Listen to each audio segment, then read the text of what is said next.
I'm really excited, and I'll try to sleep, but I don't think it's going to happen. Now, you speak with almost a bit of an Italian accent to your sort of English American somehow. Yeah, no, I was born and raised in Italy, Rome, with my mom, and so I'm half, but I'm more Italian than English, as you can hear. Absolutely, thanks very much.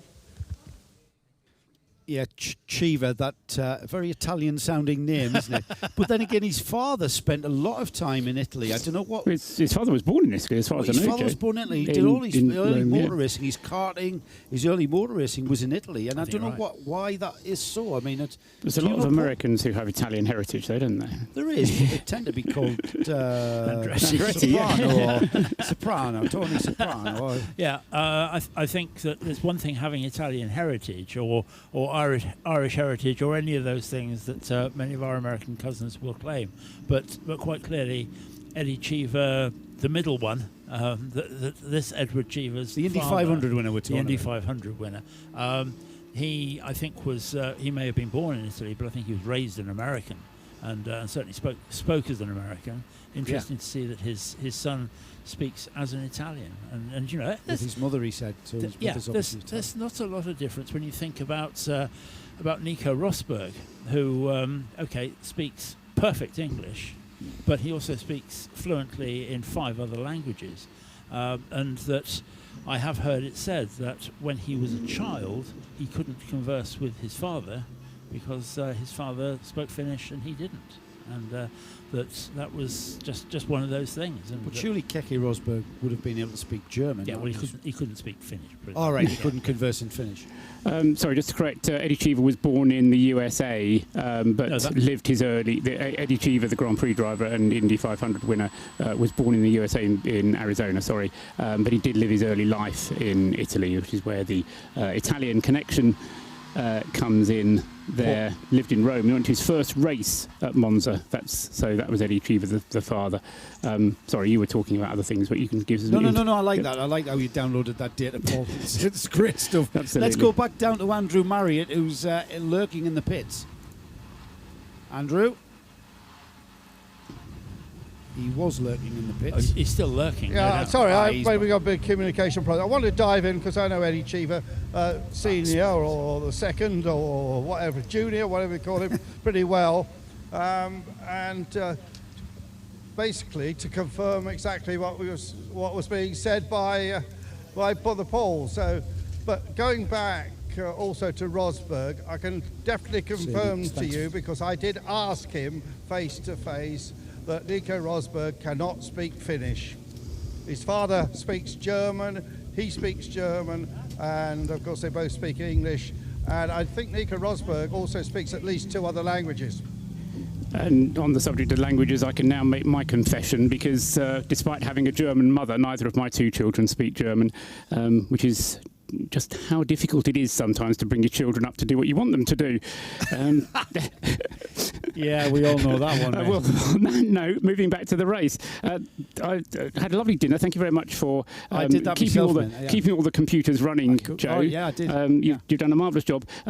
You've said already, have you, that this is the 6th Code 60? Oh, God, no, I wouldn't dare. That's your remit to tell us that.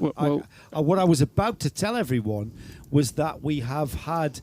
everyone, all of our front runners have been in and pitted and refueled, and the positions at the front of the field remain the same, with Robert Reinauer at the wheel of the Herbert Motorsport Porsche and his outlap. Jiri Pizaric is now at the wheel of the number 11 Scuderia Praha Ferrari, has gone out but come back in.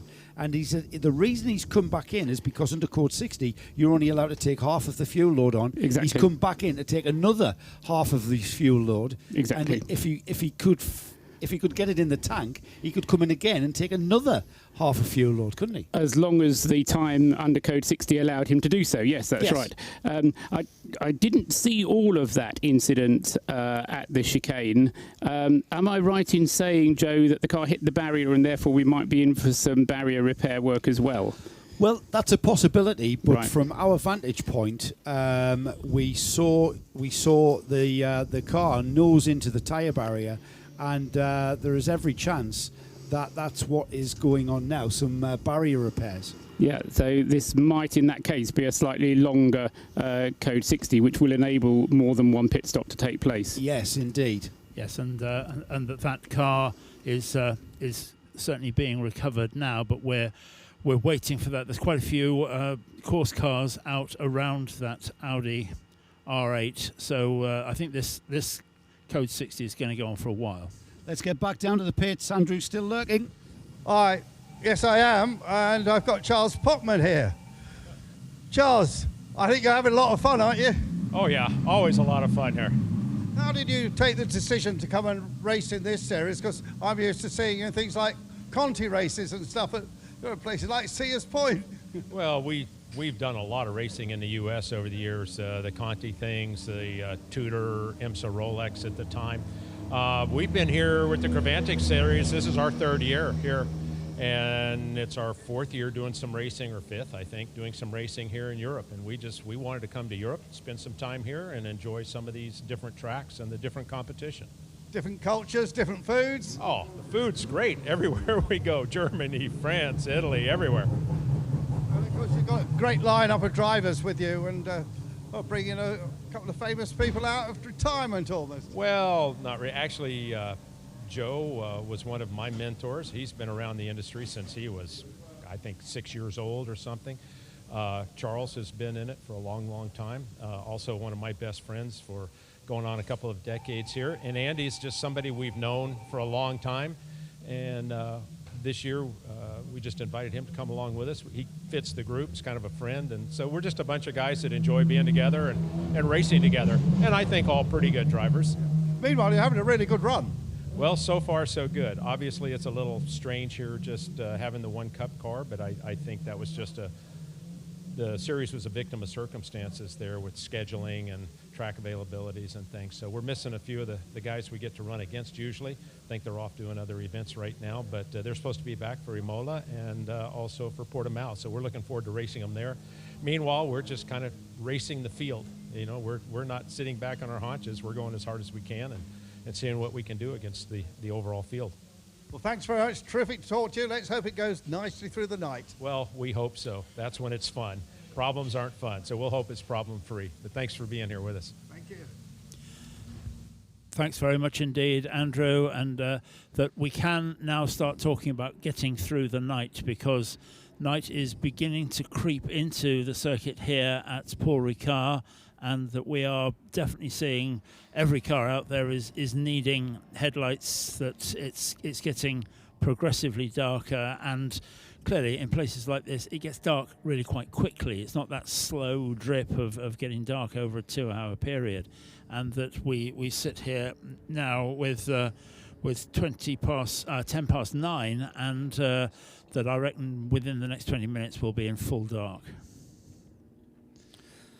So this Code 60 has been brought out by the number 33 Audi, going off onto, as it came out, onto the Mistral through turn 7, got the car wide over the curb.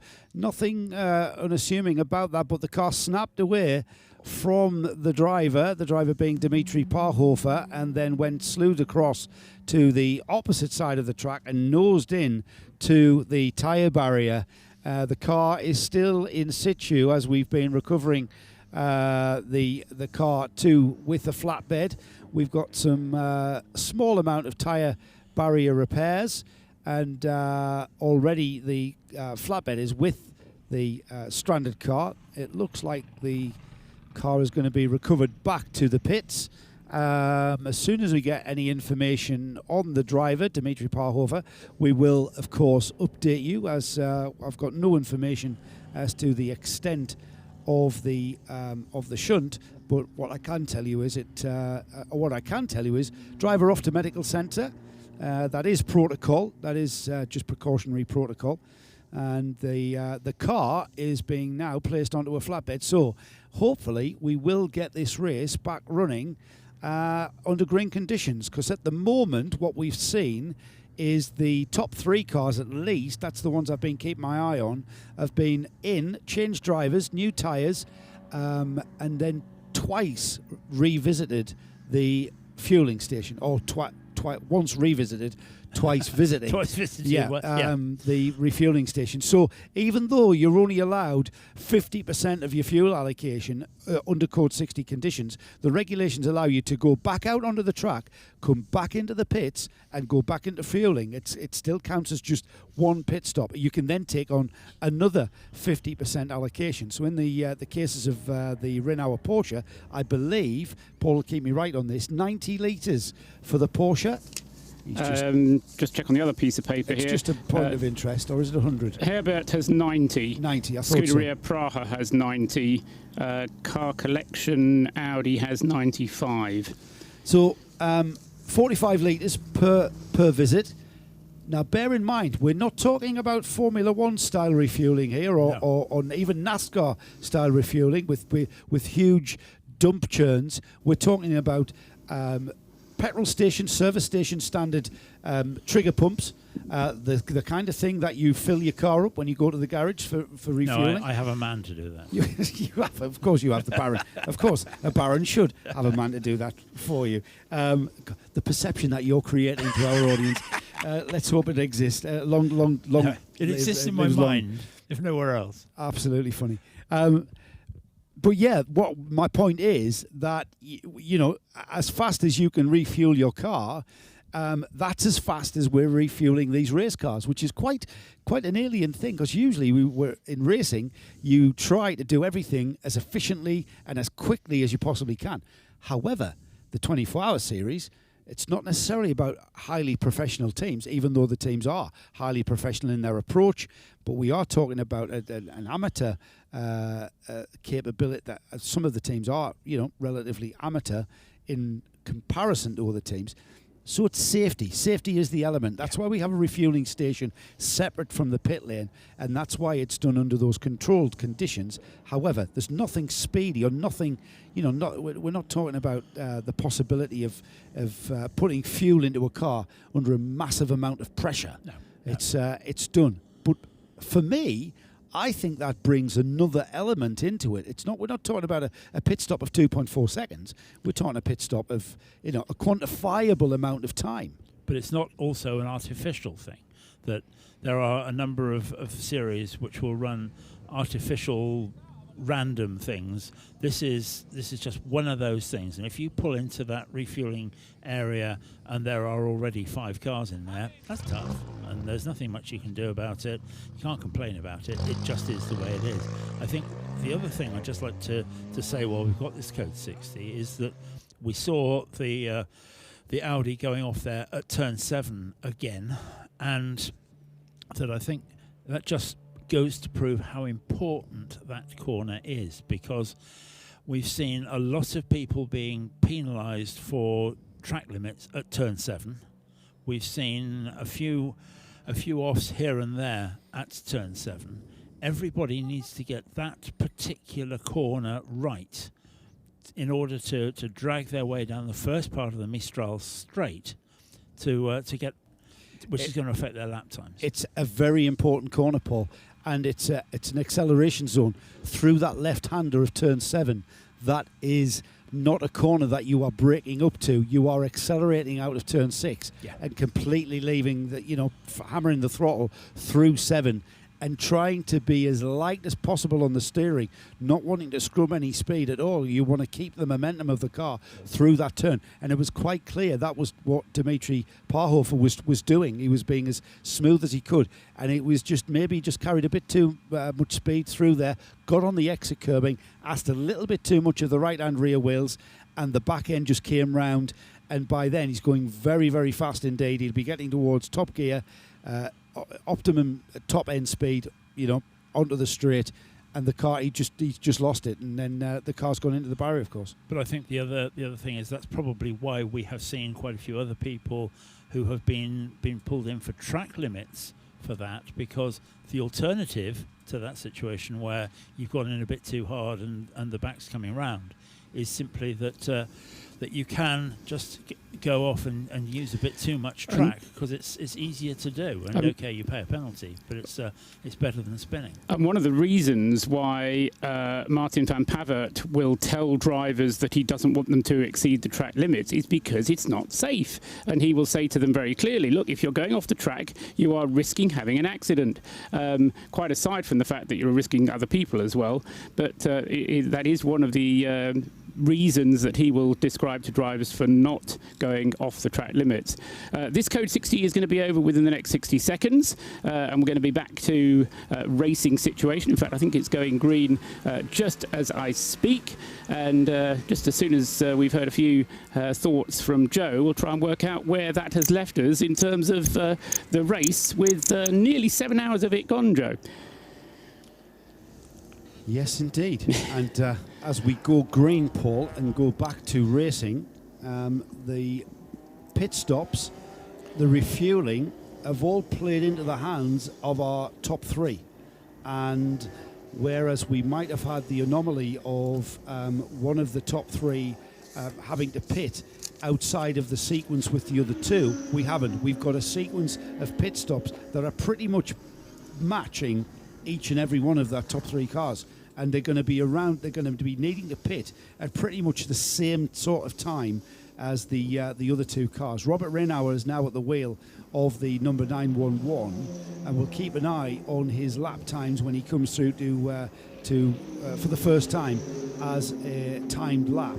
Yuri Pazaric is in the Scuderia Praha Ferrari in second, and Martin Kodrich is in the number 32 car collection Audi R8 in third. The fourth place, number 17, that's the IDEX Sport Racing Mercedes of Dimitri Engelbert, is car 17 in fourth. Now that car is a couple of laps off the leading three cars, and that car with Max Edelhoff in the car collection Audi R8, car number 34, leading the AM class. That car is a lap further down in fifth overall. Tom Dyer is the driver in the sixth place car. That's car 24, the SPS Automotive Mercedes. That car is fifth in the Pro class, and behind it on 146 laps, so a couple of laps off sixth place, is seventh place car Christian Frankenhout in car number one. That's the Hofer Mercedes. He's second in the AM class. Rounding off the top 8 and rounding off the A6 class for now is Axel Jeffries in the GP Extreme Renault RSO 1. That's car 28.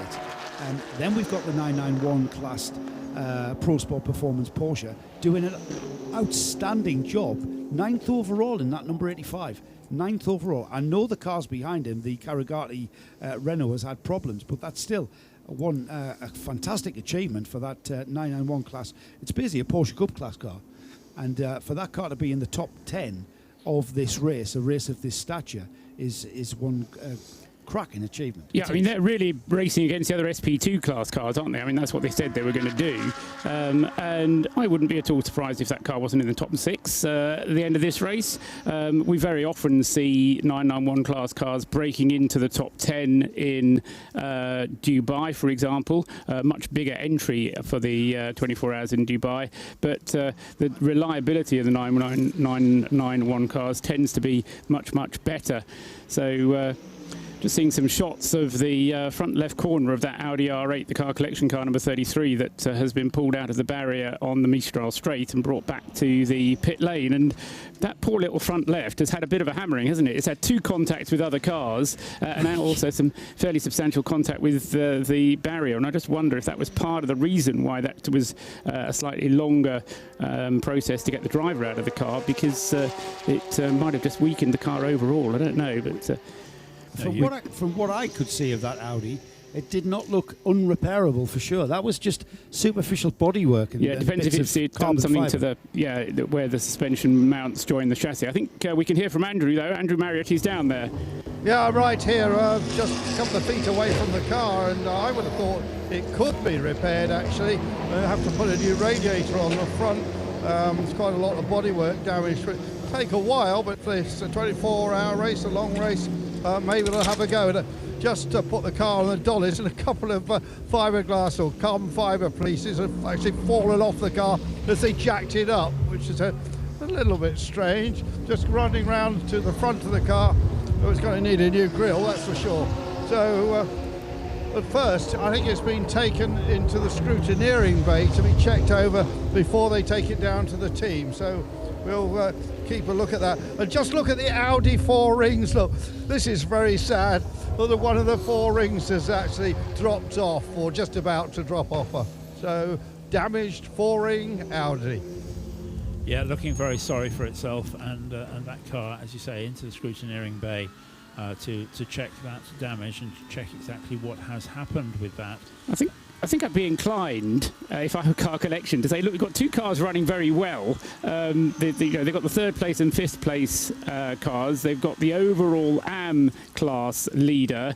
Where are they in the TCR class? TCR there.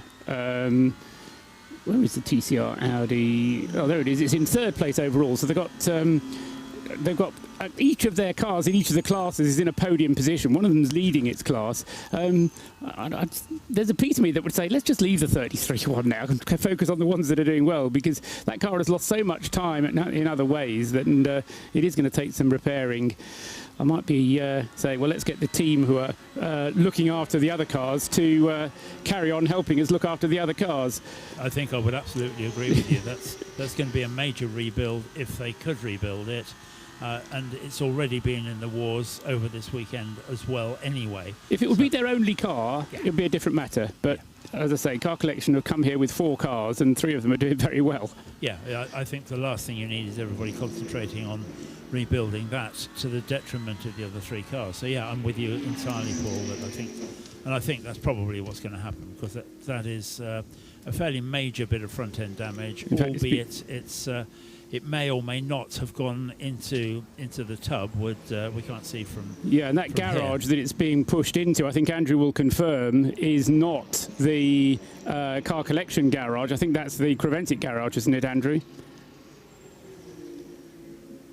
I'm not sure he can hear us, or he is prowling down there. Right, that okay, looks like you mean the officials? It does look like the officials. That's the Creventic garage, who they want to have a look at the tub, I think, and before they let that car out again.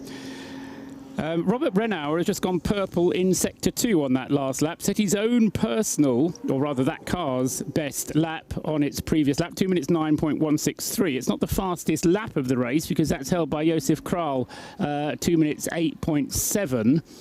For comparison purposes, it's not as quick as we had in last year's race, incidentally. Last year's race fastest lap was a 2 minutes 7.2. So we're a little bit away from that, but I think the fact that we had the cool, damp conditions at the beginning of the race have kind of set expectations a little bit lower for the moment. But 2 minutes 9.163 from Robert Brennauer on that last lap, certainly serving notice of his intention to try and extend his lead. He doesn't quite, and this is exactly the same position that we had about an hour ago, he doesn't quite have a lap lead on Jiri Pisaric at the wheel of the second place Ferrari. His gap is 2 minutes and 4 seconds, so he can see the Ferrari up ahead of him, but he is chasing the Ferrari in order to put a lap on it rather than the other way round. And then the gap back to Martin Kodrich in the Car Collection Audi is just over a lap. So, it's just under a minute. Interpreted that. So just under a minute is the gap between Pisaric and Kodrich in second and third places. They are doing what I said they were likely to do, because they seem to do it every time. They just sit back in the first hour and then they just get to the front of this field and stick with their tactic. They're very, very clever, the Herbert Motorsport people, and we've seen it. We've seen it many times throughout this field, where we've seen people taking advantage of the Code 60 pit stop situation. And the situation is basically, what I mean is, if the cars are going round at 60 kilometers an hour and you're static in the pits, you're going to lose less track time when the cars are going slower than you would if they were on racing speed. We have had the number 33 Car Collection Audi R8 of Dimitri Parhofer, who is off to the medical centre now, and we have had that number 33 recovered to the pits. It's been into the officials' garage for them to oversee and see just how badly the repair job is, and they've now cleared that to be returned to the car collection garage, where the team can now go to work, and if they have the inclination and the motivation to repair it, to put it back together, to get it back out in this race, it remains to be seen. But right now we are returning it to its team's garage, where a decision will be made to get it back in the race. I'd be surprised if they don't try and get this car back in the race.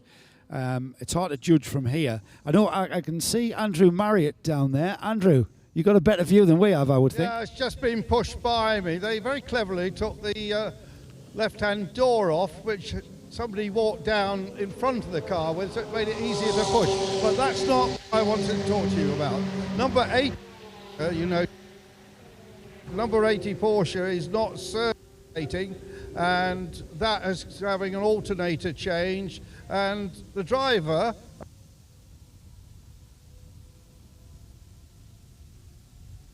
You lost your cameraman, Andrew.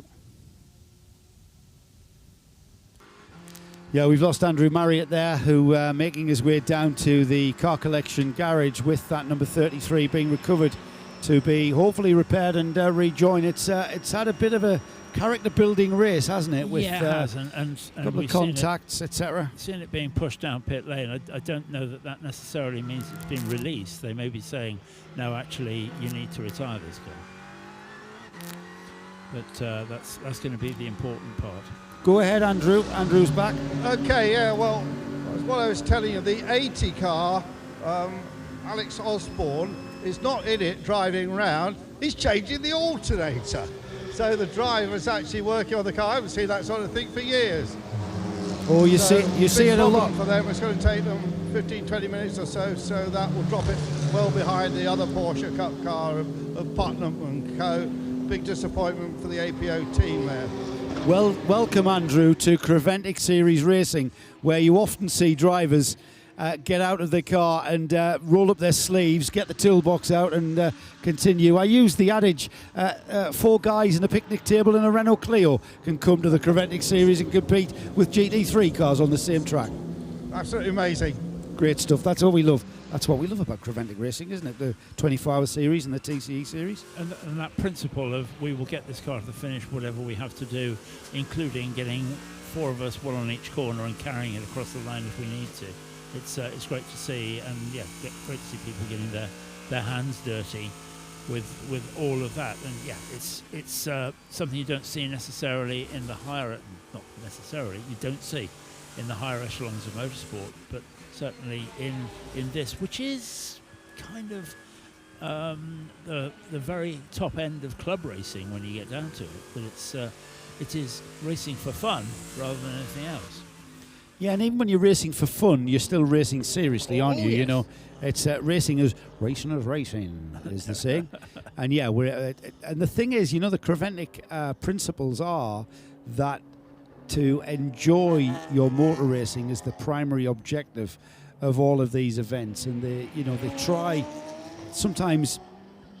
try too hard in pleasing everyone, and by pleasing everyone, you are going to annoy someone. Is from my experience, but they won't stop trying to achieve their objective of having everyone coming out to the 24-hour series, whether it be a 24-hour race or a 12-hour race, a TCE race or a 24-hour series race. The objective is that when you reflect back next week at the weekend you've had, you are going to smile, you're going to have fun memories, even if you've had a race of adversity. Look at Jem Littman, who was in earlier, and how he was, you know, he could still regale us with tales from races last year and 2 years ago, and that really is what it's all about, isn't it? And everybody will be regaling everybody with tales for the next week and 2 weeks and 3 weeks. It is that kind of event, and it is about doing it for fun, and it's probably a very good example of how good Creventic are about including everybody, that we have those two Renaults out there which don't really fit into any particular class, but they've changed it round and they've made it eligible one way or another. We're over 6 hours, in fact, very nearly on the nose of 7 hours into this race, and I don't think I've spoken about minimum reference lap times at all. However, I can do now because Max Edelhoff, who's out in the leading A6 AM Audi R8, the car collection car, has just burnt a joker. And what do I mean by that? He's gone underneath his minimum reference lap time. He's allowed to do that accidentally, in inverted commas, 10 times. Now, given that he only did it by actually it was the first chunk, it was 0.4 of a second that he was underneath. He did a 2 minutes 11.604 on his previous lap, and his minimum lap time is a 2 minutes 12. So we heard Christian Frankenhout earlier on saying that it was a joy not to have to look at the little indicator that he has telling him what the minimum time is. In fact, that's the car that we're in car with at the moment, if you can see the onboard shot, and they should have a minimum reference lap time counter, but it looks like it's showing 0 there, which might be why he broke underneath his lap time, because the system has broken, which would be a bit unfortunate for Max. Anyway, you're allowed to do it 10 times. That's the joker lap, and provided you tell the organisers, then they will allow you these 10 jokers. But Max Edelhoff continuing to lead in the A6 AM class. We're, as I say, just about 7 hours, in fact, exactly 7 hours, 1 minute into the race. So I think we probably need to have a rundown, don't we, Joe? We can do, yes. It's not the or official do we rundown not, for another hour, but I think it's wise that we perhaps... Oh, I see. We have rundowns on the... okay. Sorry, the TV rundowns are every 2 hours, right? I But see. hey, we can have a rundown every 5 minutes if you want, Paul. Well, no, I think that's over the top, but I just like to do them at the top of the hour. I can tell you a personal best lap time from Robert Reinauer in second one he's done on that stint. He's going faster and faster. Isn't that to do with the air getting thicker, the track temperature cooling a little bit now that the sun's gone down, and a little bit more performance coming from the car? I think so, yes, and it's also because the groove, the rubbered-in section of the track, will have taken longer to lay down because of that very heavy rainstorm we had at the beginning of the race. And so I think it's taken longer for them to get into this groove, but I think it's an indication that through the night, and certainly as the sun comes up tomorrow morning, we're just going to see the cars getting faster and faster and faster. So don't go to sleep. Particularly if you're driving. Everything that you guys have said about the Herbert Motorsport car, and that their strategy in terms of getting this car up to the front of the leaderboard has been true. And I hate to say that, but you were right. That they were running 4th, 5th, 6th in the early part of the race, and very undramatic, very almost laid back in terms of where they were.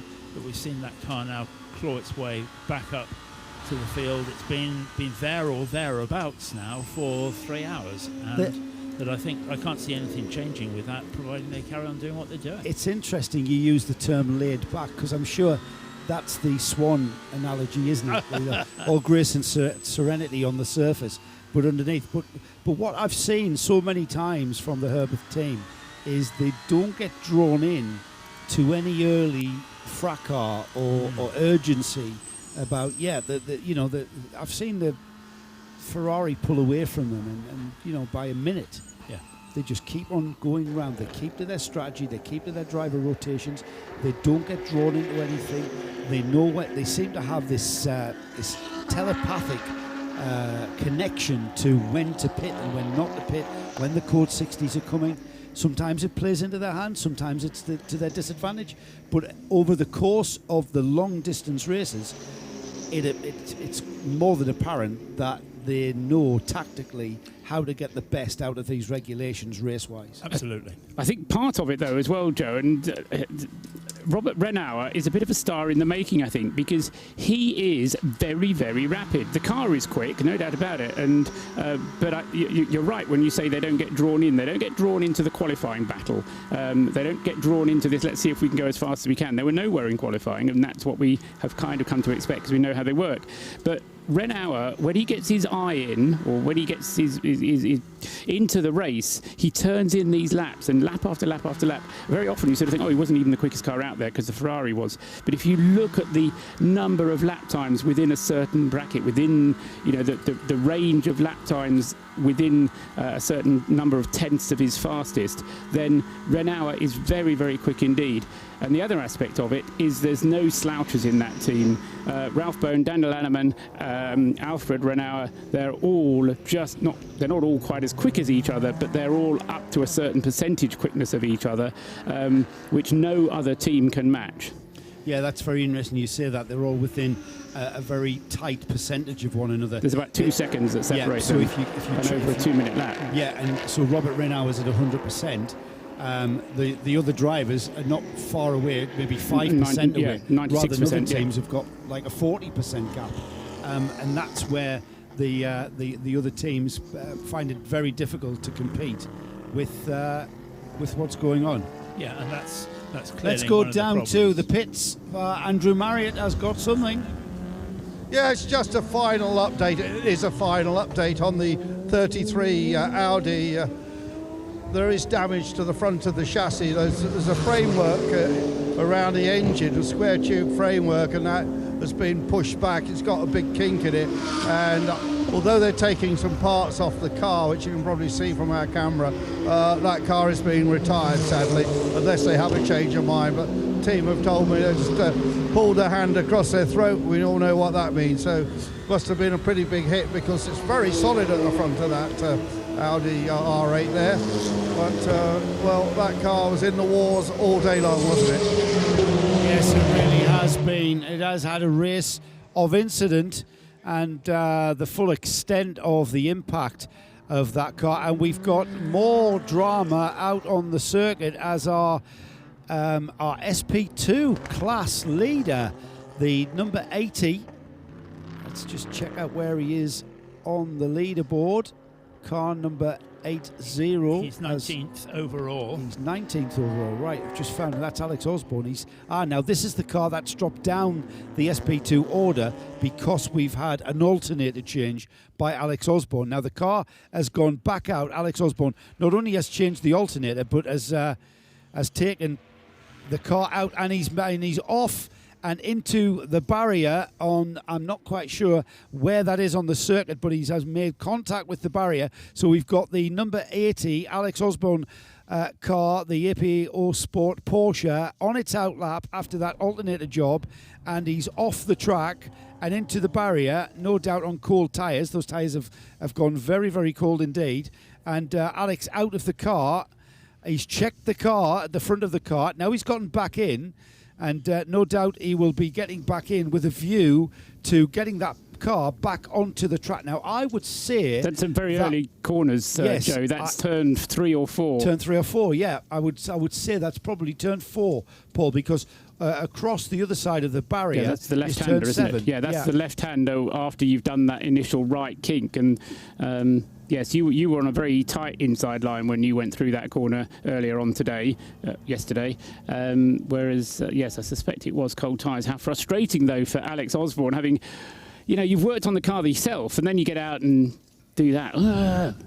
Yeah, he's now looking very much at the front of the car to see exactly what the problem is with that car. He went in fairly hard, I have to say. It was a nose-in kind of accident, and we know that part of the problem with that is that it is quite possible that you can do damage which is not repairable in the short term, and that certainly he's looking around the car, walking away from the car. He's been guided away from the car. That's going nowhere. I don't know. Yeah, it looks to me as though the APO Sport Porsche, it's the Patisserie Valerie liveried car, is going to be out of this race, or at least recovered back to the pits. That's the 24 Series way. But Alex Osborne has done his best out there on the track. He's checked the car to see if he could possibly have some trackside repairs and then get the car back to the pits. He's been told to stand out of the way at the side of the barrier, and he looks I can only say forlorn there, Forlorn doesn't he? is the Head word, down. but also he's gone in at a somewhat unusual place, and he's gone nose in 90 degrees to the barrier, and there is apparently quite a lot of barrier damage there as well. We can see a big gap in between the bottom Armco stripe and the next one up. Now, whether that is going to need replacement, again, then that's going to be a longer code 6. Although I don't think that any of the wooden posts, the support posts that hold the Armco in place, has been damaged. He hasn't hit it that hard that he's broken the posts, and that's what does take the time, is when you have to put new posts in. It's just a single length of Armco, so hopefully it won't be too long of a process to replace, assuming that's what they're going to do, and we'll be able to get back on with this race. Because I was earlier, I wasn't going to mention it, but we last year got away with just 8 Code 60s in the 24 hours of Paul Ricard, and we had 50 starters in last year's race. We've already had 7 in this one, and we're not even halfway through the race yet. 7 hours and 10 minutes have gone. The incidents we've seen, though, Paul, have been one-car incidents. The Audi 33, that went off all of its own accord. The number 80 Porsche, as far as we can gather from what we've seen out on the circuit, has gone off all of its own volition. So, you're absolutely right. So, they have been individual type incidents, but leader in the pits, by the way. Indeed. In fact, that's for, I would guess, fuel only and then straight back out again, because Robert Renauer has only been out for 11 laps. They certainly won't need another set of tyres on that car. We've also had Max Edelhoff in the pits, and don't know. It would be interesting if Nick is here, so it'll be Andrew down in the pits, can find out from the car collection team whether their lap speed counter that tells them what their lap time is, and normally that will give them enough control to be able to control lap times, but the in-car shot that we had of it seemed not to be working, so that at least is part of the explanation why Max Edelhoff might have gone underneath his minimum reference lap time just before this Code 60 happened. We've also got the second place Ferrari into the pits, Joe, Jiri Pisaric, who was in at the same time as Robert Renauer last time, but of course he has another lap to complete almost before he comes around to be able to make his equivalent pit stop, because he was very nearly a lap behind the race leader before this Code 60. Is that Andrew Marriott? Yeah, well, I just positioned myself at the 24 pit stop. Look, all very efficient, and set of hangs going on. 4 people are of course allowed to work on them, and I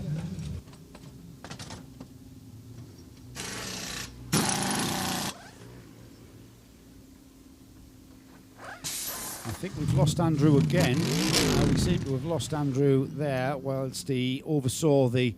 now he's back. I don't know if you want to change direction of where you're facing or something, Andrew. We've got the other cameraman out. There's some problem with the camera. Okay, well, we'll leave you to sort that out. As I was about to say, you were overseeing the pit stop of the number 24 SPS Mercedes pit stop. Tom Dyer at the wheel. It's currently 5th in A6 Pro. I was going to make a point of reference was the 2 AM class leaders, the number 34 Max Edelhoff. Paul mentioned the number 34 car collection Audi R8 into the pits for fuel and then a pit stop, as was the second place A6 AM class of the Hofer Racing Mercedes. Christian Frankenhout has stayed in the car. He's out on his outlap now. Also into the pits, we described Robert Renauer in the lead. Jiri Pisaric in the Ferrari came in second place, and now Martin Kodrich follows suit in third place, coming in for fuel. He's in the fueling station at the moment, as is the 4th place car, number 17. That's Dimitri Engelbert in the IDEC Sport Mercedes. All of the cars of significance at the front of the field, in fact, indeed, at the front of all our classes, because I did see Wayne Shen, our leading TCR runner, Wayne Shen in the Modern Motorsport Seat Leon, also into the pits for fuel and back out straight away, as has pretty much the whole field, taking advantage of what's probably been reported to them as what's going to be a lengthy Code 60, because, you know, on their monitors within their pit garages, the teams can pretty much see the sort of information that we get, and they can see that there is a damaged barrier there, and that's going to need repairing. Yeah. And of course, the drivers drive past it every time, so they can see it probably even better because they get first-hand view. 7 minutes we've been under code 60 thus far in this code 60. The longest one we had was 23 minutes, which was for the previous incident for the Dmitry Parhoff Audi, and then previous to that, the longest code 60 was 13 minutes. So one of the beauties of them is that even the longest code 60 is 23 minutes, and that's the shortest that you'll get as a safety car period or a full course yellow in American racing. And this one, we're now advised, is going to be over within a minute. So that's good. Wow, that was a quick barrier repair. If they have felt the need to repair that barrier, absolutely. We'll have a look at that. But certainly, it's good that we're going racing again. And I think that dive for fuel just indicates how close this race is. That everybody is following the lead of everybody else because they want to make sure that they can make the very most of it. Down to the pits, Andrew Marriott. Well, I'm not quite sure what's going on with the Scuderia Praha Ferrari. They're doing something to the door, as you can probably see from our camera. Now, there are wires in there. I think, I know what that is, I think the light on the door, which tells its number, is not lit up. And they are having to try and fix that because the organisers must see the number of the car, although, of course, it's all timed electronically, but the rules say you have to see the number. I've seen this happen at Le Mans before, so they're trying to fix what's probably a loose or damaged connection down there so that that number lights up again, and I think they might have just fixed it. But lucky they can do this under the full course yellow, as we might call it in another disc. Well, you would say that, Andrew, but as you came in to report those issues with the number 11 Ferrari, we went green. We have got a green racetrack, so already in the pits for over 5 minutes now, the number 11 Ferrari is losing time to everyone out there on the track at racing speed. Have we got anything further? And isn't this a classic of the 5p bit that stops the £1 million race car? That it's just a tiny little bit of wire which is holding that car back now. I'm still waiting to see if that number 11 lights up on the door. I'm not sure that we didn't actually see that car circulating without the number on the side earlier on. I think that perhaps it fell off, and looking at it now, there is a fair amount of tape actually holding the number 11 on the door, and it could be that not only has it had problems with keeping the number lit, it may be that it lost the number itself. That may be indicative of rubbing down the side of another car or something, and I don't want to accuse anybody of anything, but if they've had a bit of a gentle rubbing session, then that might be it. That's the door that Rahal Fry hit in the Audi. That is the door that took the brunt of that shunt, remember, and they lost the number then. So that's an ongoing repair job from that incident very, very early. Back to the pit lane with Andrew Marriott. I don't think it was the collision with the Audi. I think it's just a silly electrical connection which has failed. And the team manager did sort of wryly smile, but this is now losing quite a bit of time, and they're still working inside the door to try and fix that connection. But this is not something I've seen before. Cars at the Mans lose their lights, but I think they change the whole. But here they're Yeah, well, we've lost you again, Andrew, just at the end of that report. But this car already been in the pit 7 minutes now, and five minutes of that has been doing this. Yes, and it's lost a position, and it's about to lose another position. So it's gone from second; it's about to go down to fourth. This is very bad news indeed for that car, because I don't know, I shouldn't say this, but you would so rarely expect the Herbert Motorsport car to have a problem. I was thinking that if the Ferrari can have a trouble-free run, then it might have the pace to catch up with the Herbert Porsche. But this delay, 5 minutes, I mean, that effectively is going to put it 2 laps behind, and that is going to be more than even the pace of the Ferrari, which I think is a little bit quicker than the Porsche, but I'm not sure that it's going to be able to pull it back, even with 16 and a half hours of the race remaining. There's clearly a lot to do, and that's. Yeah, it's get some race tape, tape a torch to the outside of the to the car, and then you illuminate the number that way. Yeah, absolutely. Down to the pits though, Andrew. Of course, in the old days at Le Mans, they had a little light at the top of where the number was. It shone down onto the light, and I remember seeing those all through the 70s. And these lit up panels are a relatively new thing for an old boy like me, and they probably cause a lot more problem than the old system. You're absolutely right. They used to just use the old number plate lights, didn't they? That you used to get over the top of your Morris 1000 number plate, you had the little lights, and they used to use those to put them over the top of the numbers at Le Mans as well. The stupid thing is, you don't actually need the number because it's all done by transponders. But how frustrating for the Scuderia Brava team. I think, guys, though, that is for our track audience and our TV audience. So that the cameras can pick up the cars, and illuminated number boards are fantastic. Yeah, no, I don't disagree at all. And they normally are hugely reliable. And isn't it great that the regulations make for it to be, we're not just, it's just a number board. Who needs a number board? The transponder's picking us up. No, we're here to race in front of a crowd here at the track, and also for the fans watching at home on TV. And you either do it or you don't. If you say, well, it doesn't really matter if it falls off or stops working, then why have the rule anyway?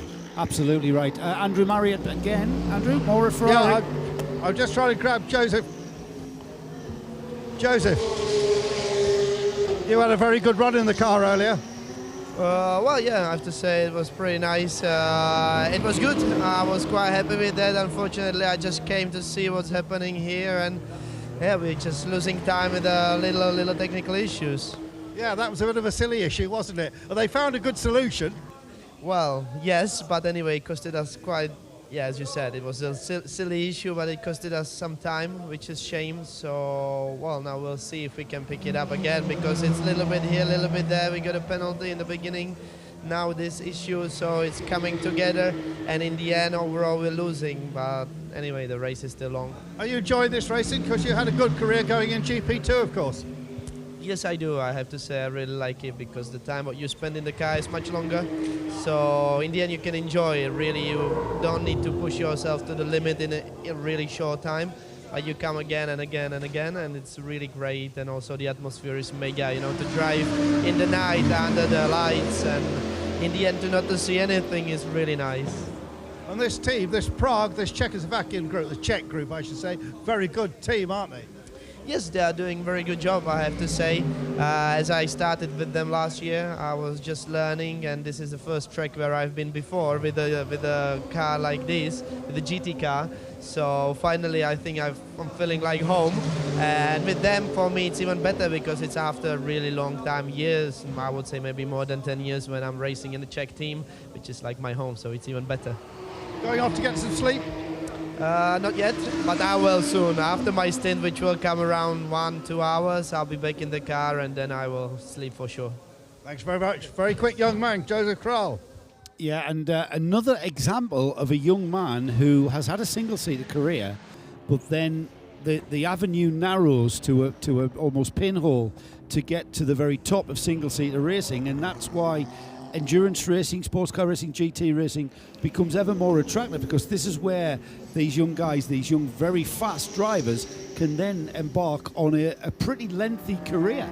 But it's not very long ago that you actually had a situation where if somebody had done single-seaters and was then running in GT or prototype racing, it was kind of looked down on as being, well, yes, okay, they can't get a proper drive, so they're going to drive a sports car. That is very, very far from the truth now, and that you're seeing people like Joseph there, who actually just is clearly enjoying it and sees it as a career. I think the other aspect of it as well, Paul, and we've seen this over and over again, is how much enjoyment there is to be had out of actually driving a racing car. And the longer you do it, the more fun it gets. You know, you can kind of be in the car for several hours, and then you go and have a rest, and then you come back and you have another couple of hours. You know, you do single-seater racing, you'll get 20 minutes, 40 minutes at most. And so, you know, there's that element, the enjoyment element. And I think that's part of it. Josef Kral, incidentally, just to say quickly, he is the fastest man out there. The fastest lap of the race thus far, held currently by the number 11 Scuderia Praha Ferrari, 2 minutes 8.744, and it was Josef Kral who set that time, although we'll see whether or not Malicelli is going to be able to go quicker now that he is at the wheel of the car. He tends to be the quickest of the Ferrari drivers, does the Italian, but he's got a pretty high benchmark to compete against. Nothing like having a young Czech to kind of nudge you along, is there? And just to, absolutely, yeah, just to get in a Czech team, yeah, and just to revisit what you guys were saying about. You know, a single-seater, a sprint race, a single-seater race, even a 45-minute an hour sprint race is completely different in the approach of how you drive in an endurance race. You can get into a lovely rhythm.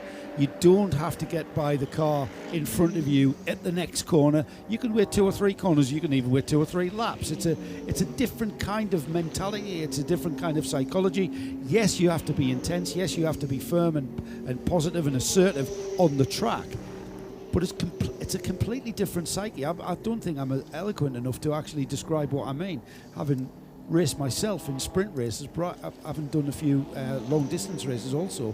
I think I understand what the attraction is to drivers like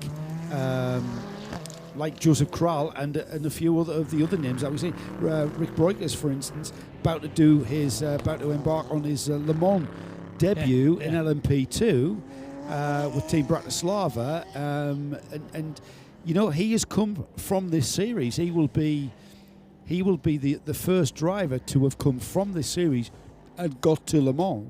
We've done it the other way around. There's been drivers that have raced at Le Mans that have then raced in the 24-hour series, but there's a young driver who has seen endurance racing as the primary path in motorsport, and that's been the way for some time now. But it's evolved to the point that we are now, where sports car racing is so healthy. It's very healthy. But I think the proof of the pudding, as they say, is in the eating, and that you and I have both walked around enough paddocks over the decades, and very often when you're in a paddock of single-seater drivers, they all look so miserable that yes. Unless you've actually won. That's a look that they've really worked on. Well, that's their intense look. Yeah, moody. Yes, but they do, and you don't see a lot of joy in a single-seater paddock. But don't you think that if they look like they're having fun and enjoying it, then they're not taking it seriously enough? That seems to be the psyche in any kind of Formula. In fact, you know what I was going to say, Formula 3 paddock. It goes back to karting. Yeah, it goes back to karting. It goes back to international karting, national karting. It even goes back to club karting. If your kid doesn't look like he's taking it serious enough because he's smiling when he gets out of the car, you're not taking it seriously enough. Yeah, isn't you that haven't sad? Put enough into it. Isn't that sad that it should always be fun? And let's face it, there are not very many people out there racing who are making a proper living at it. Very few people, and that therefore, first and foremost, it should be fun. Down to the pits. Down to the pits. Andrew. Yeah, I just had the guys from Hankook checking out the temperature of the pit lane, not the track. I guess it'll be pretty well the same. But it's 17 at the moment. It's still pretty windy out here. Of course, the actual air temperature is 13.7. And I doubt if it'll drop much below that during the night. But hopefully tomorrow we're going to have sun all the way through, because it was a horrendous start to the race. And so far, so good now as we go through the night. Well, Andrew, I can't have you out there in anything below 13 degrees, so Nick Damon is heading down there to take over from you for his next couple of hours stint. So make your way up here. You've missed the coffee again, I'm afraid. We'll see if we can get you a fresh pot. Yeah, it's the forecast is certainly good for tomorrow. Yes, it is. And I alluded to this earlier on. There is a tradition within endurance races. We've been talking about the traditions of endurance races, but there's a tradition of happy hour, which is that period just as the dawn breaks, when the track is just getting nice and the cars are hopefully still running strongly, and when you can really put in some fast lap times. And dawn is due. Sunrise is at 24 minutes past 6 in the morning if you're around the circuit, and you get a chance to press your nose against the circuit. I think the cars will be going just about as fast as they have been throughout the race at 6:30 tomorrow morning. So I don't know. I'm tempted. No, I know you are. I know. What do you mean tempted? There was never any doubt in my mind. Is that the fastest lap of the race we're seeing so far? Yep. Matteo Maliucelli. You see, I told you that Josef Kral was quicker than him, and that stirred his Italian blood. And the little Matteo, who never gets terribly excited for a Latin Italian. But in fairness to him, it's Paul Tarsi and I were talking about the intense look that you have, and whether or not you're taking it seriously. I think Matteo's intensity when we interview him is because his English is as good as my Italian, and his English is a lot better than my Italian in fairness, and I think that he kind of comes across as nervous. I've seen him talking in his own language to his team members, and completely different. I think he's nervous in front of the camera, but hey, put him behind the steering wheel of that Ferrari 488, and that's what we see. A big purple lap time pops up on our screens. 2 minutes 8.091 is the fastest lap of the race so far, and Matteo Maliucelli means business. I think we have Nick Damon with us. Nick, welcome back. No, I think not. I think they're having a little bit of a changeover, a little bit of a debrief as to how the microphone in the pit lane is handling. So we're seeing Maliucelli now really getting the bit between his teeth. There could just be that little bit of red mist because he's seen the time slip away as that Ferrari was parked in pit lane with what is a trifling little thing. And also the fact that Josef Kral had the fastest lap of the race with his car. That's a bit of a motivational aspect of things, isn't it? 3 laps is the gap between the Ferrari in 4th place and the race leader. So that's the gap that Maliucelli is going to be faced with trying to claw back over the course of the remaining 16 hours. And do you know what? I wouldn't put it past him. I mean, there's many a slip twixt cup and lip. And, this could yet... I mean... There may not be a huge number of cars out there, but the leader now has a complete lap of an advantage over the second-placed car, the 32 car collection Motorsport Audi R8. But Martin Kodrich is very quick and lapping just about as quickly as Robert Renauer is. Then Maliucelli, as I say, in 4th place, but Dimitri Engelbert in the IDEX Sport car, a literal dark horse, except it's Mercedes, but that car, the number 17, a very dark car, a bit incognito. It's not a car that kind of, you say, oh, look at that, that's a kind of, it's not a brightly coloured car or one that really draws attention to itself. So I think that car, maybe the one, certainly it's the leading Mercedes at the moment. Some of the other fancied Mercedes not having featured with the not retirement, because the Rofco Mercedes is still going, but having lost more than half an hour earlier on, having had a broken suspension, and in fact it was more like 45 minutes to 50 minutes that the car lost overall, because it had to be brought back on the back of a flatbed trailer earlier in the race when Nick Manassian was driving it. That car still very, very quick, but has a mountain to climb to pull back. What was it, 17 laps that car lost out on the circuit with Manassian altogether. I think I'd be quite worried if I were running any of the Mercedes cars, simply on the basis that if it can happen to one, it can happen to another, and that we saw that damage happening to the Rofco car with the front wheel, which may or may not have been caused by the curbs. Be interesting to find out exactly what it was that failed on the left-hand front corner, and it depends on how the team has serviced the car. The lifing of components comes into it. Yeah. So I know what you're saying. It's like we speculated as to who had been hammering the curbs. Well, the curbs are not that vicious around Paul Ricard. No. They certainly didn't feel it in our higher car, did they? They're hardly rippled across the curbing. It's not like you've got those huge sausage curbs that you see at other tracks. So it may be just one of those things, one of those, as you said, Paul, the $5 things that brings to a halt the $1 million car. Yeah, that's possible. That's possible. These onboard shots that we're seeing from the car collection motorsport here quite clearly indicating that Max Edelhoff has no race logic lap timer on his car, because that little digital display, if you can see the streaming pictures, there's a little digital display pretty much dead center in the camera shot off to the right-hand side of Max's eye view. He will normally be getting a lap time countdown there, either with a red and a green or a plus and a minus to say whether he's up or down on what his target lap time should be, and he's getting absolutely nothing on that. So I suspect that if Nick Damon, who is now down there in the pit lane, gets a chance to talk to the car collection team, it seems like we've lost the 33 car, which is bad news, but the 34 car leading the AM class in 5th place overall, but having to drive with due consideration without a functioning lap timer system in the car.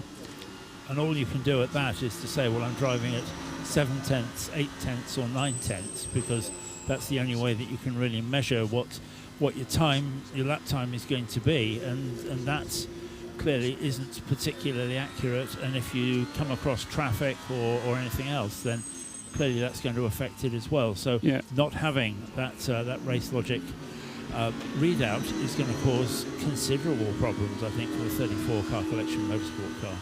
Yes, and of course, I suppose in a sense, Max Edelhoff can count himself lucky that he is one of the drivers who can get underneath the minimum reference lap time. I think probably Elmar Grimm could as well. I'm not sure that Gustav Edelhoff would do, or Dr. Johannes Kirchhoff could, but so it might be interesting to know whether they're using another method to monitor the lap times, because they are certainly not overdoing it. They're getting it just about right.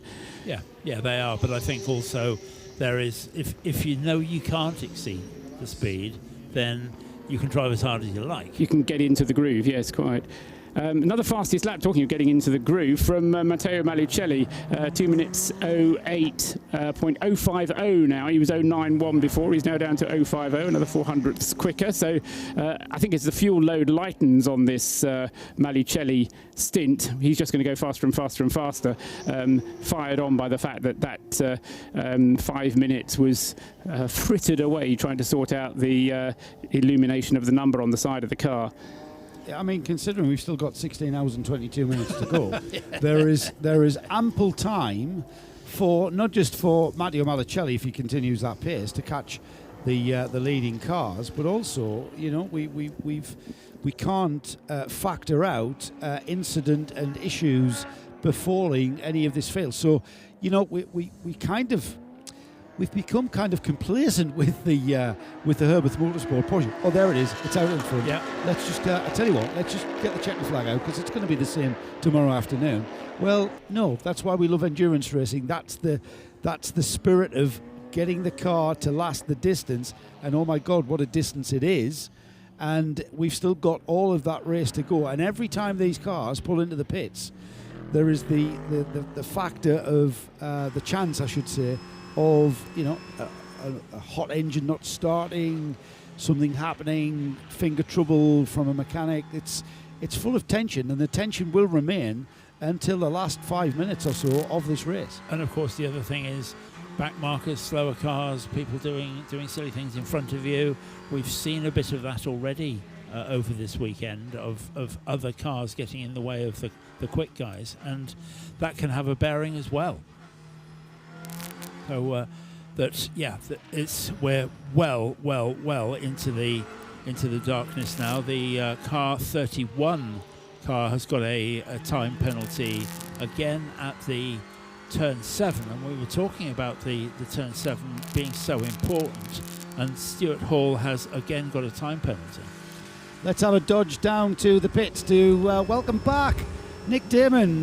Nick, I take it you've been fed and watered and you're back there, bursting with energy. I am, and I've come down, and Andrew Marriott has broken my pit lane. Honestly, there's cars who either cars have broken down and given up, or they're just not bothering being here. He threw a code 60 just before I came in, just so I'd hang around getting cold. You know, I've seen the car collection 33's broken, the 240's broken, other cars are broken, and there's nothing going on, and I blame Andrew Marriott.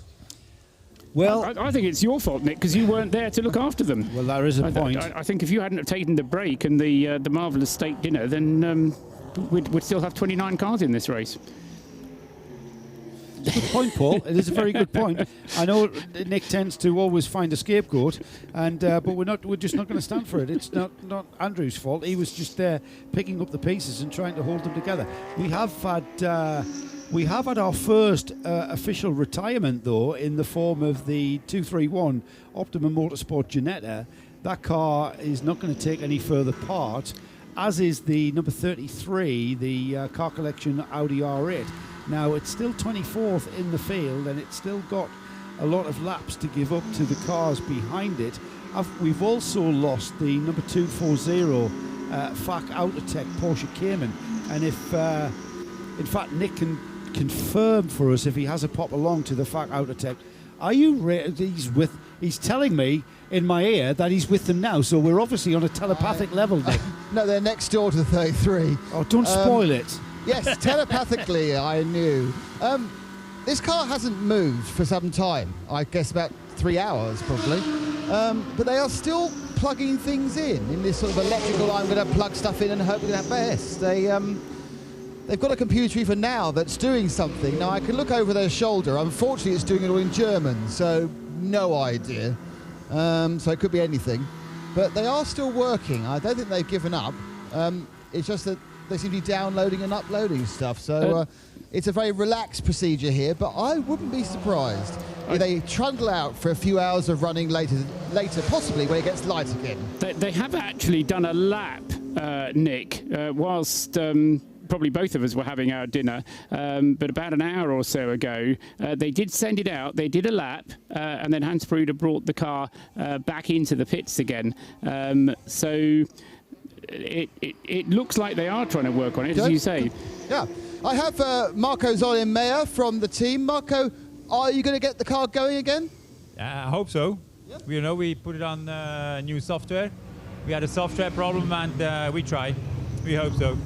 We are just in contact with the engineer in Germany, and we hope it works this time. So basically, you've done what we call a Control-Alt-Delete and tried to reset the car. Yeah.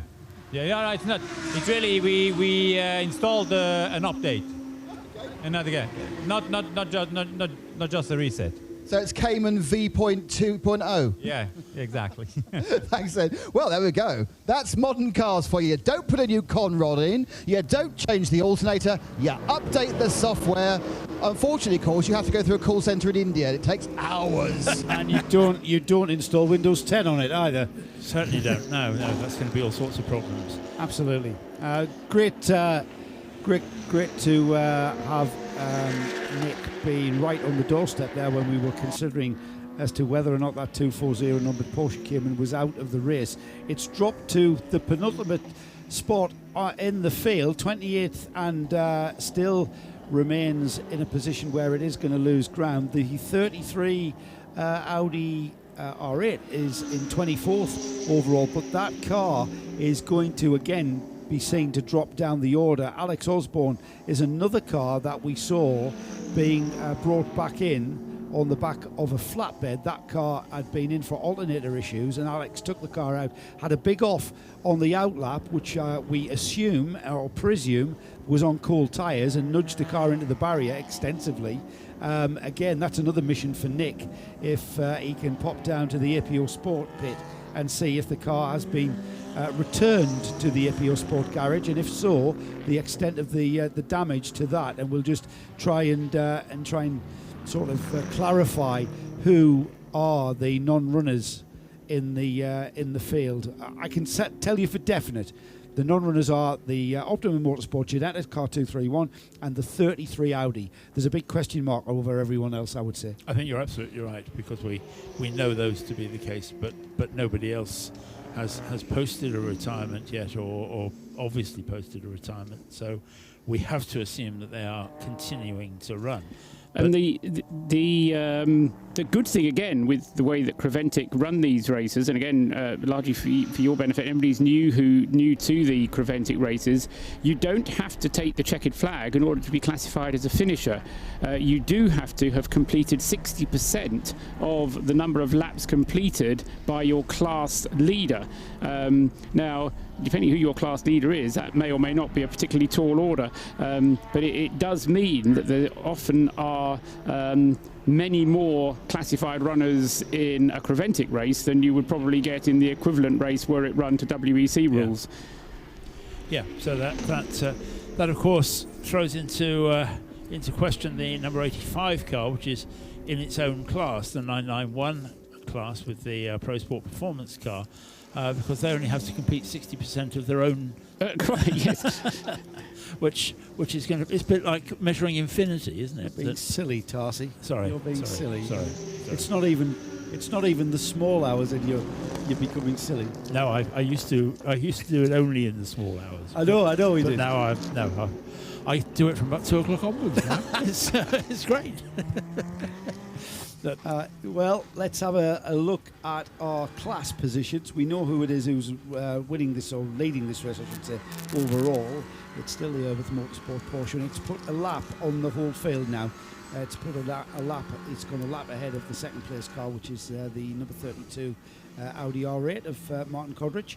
But the other class of interest is, of course, the A6 AM class, and that car, the car that leads that, is the number 34 Car Collection Audi. Max Edelhoff at the wheel of that car, and he's in 5th overall. Second in the AM class is the Hofer Mercedes. Christian Frankenau remains in that car, and he's been in that car an hour and 14 minutes, so he's getting towards pit stop time and handing that car to his teammate. Third in the AM class, a little bit further down the field, is 10th overall, is the number 27 Tiziano Carugati GP Extreme Renault RSO1. He's completed 167 laps, and he's third in third in A6 AM, I should say. You've mentioned the 991 class car, and I think that's a great effort there. Charles Espinlab continues to drive the number 85 Pro Sport Porsche, and that car is up to 9th overall, and in amongst the A6 runners with that car.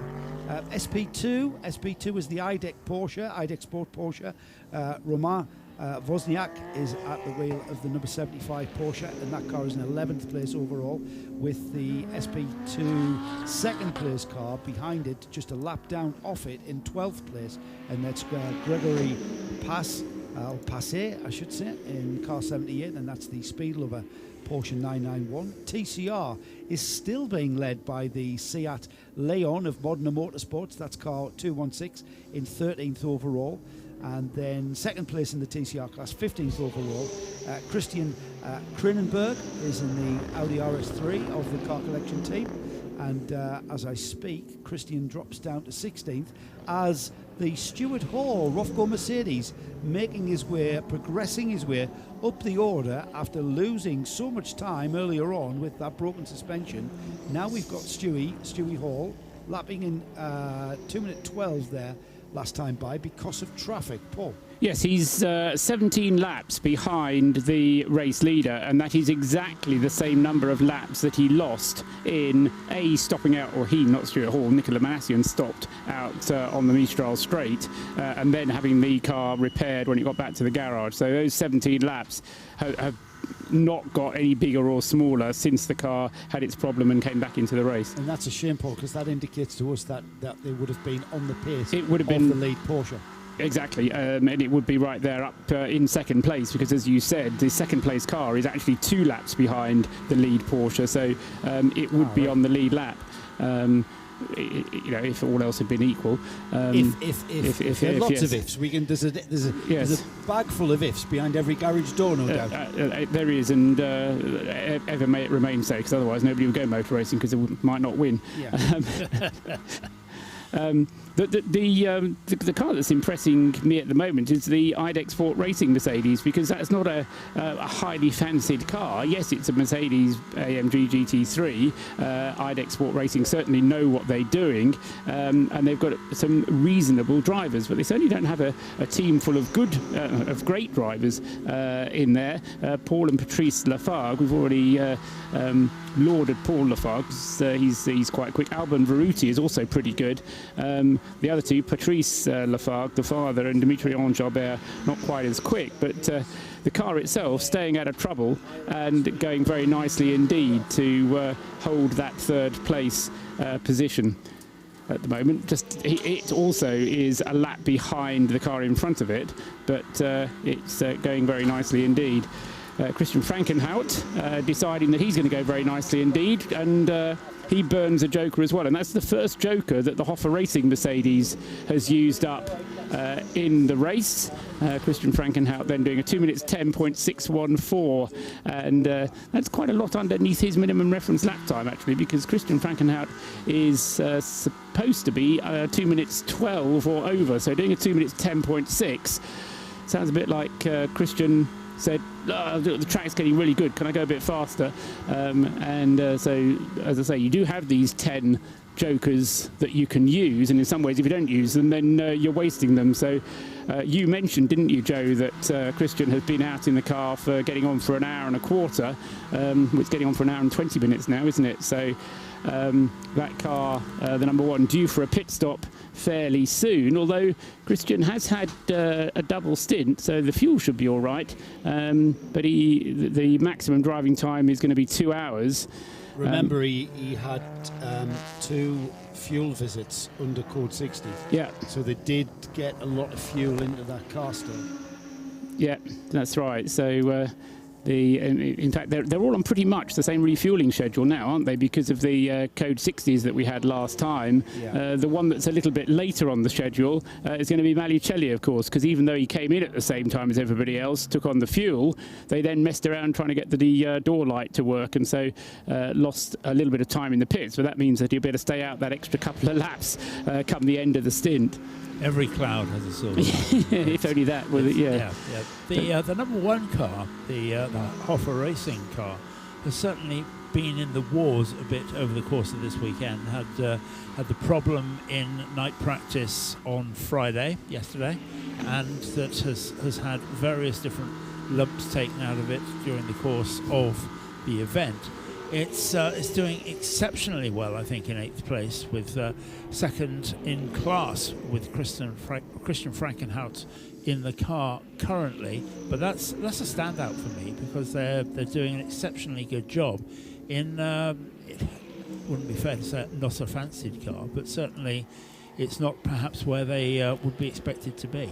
Well, actually, Paul, it's exactly where they would expect to be. In fact, they're a little bit further down than where they would normally be. Well, can we edit that out?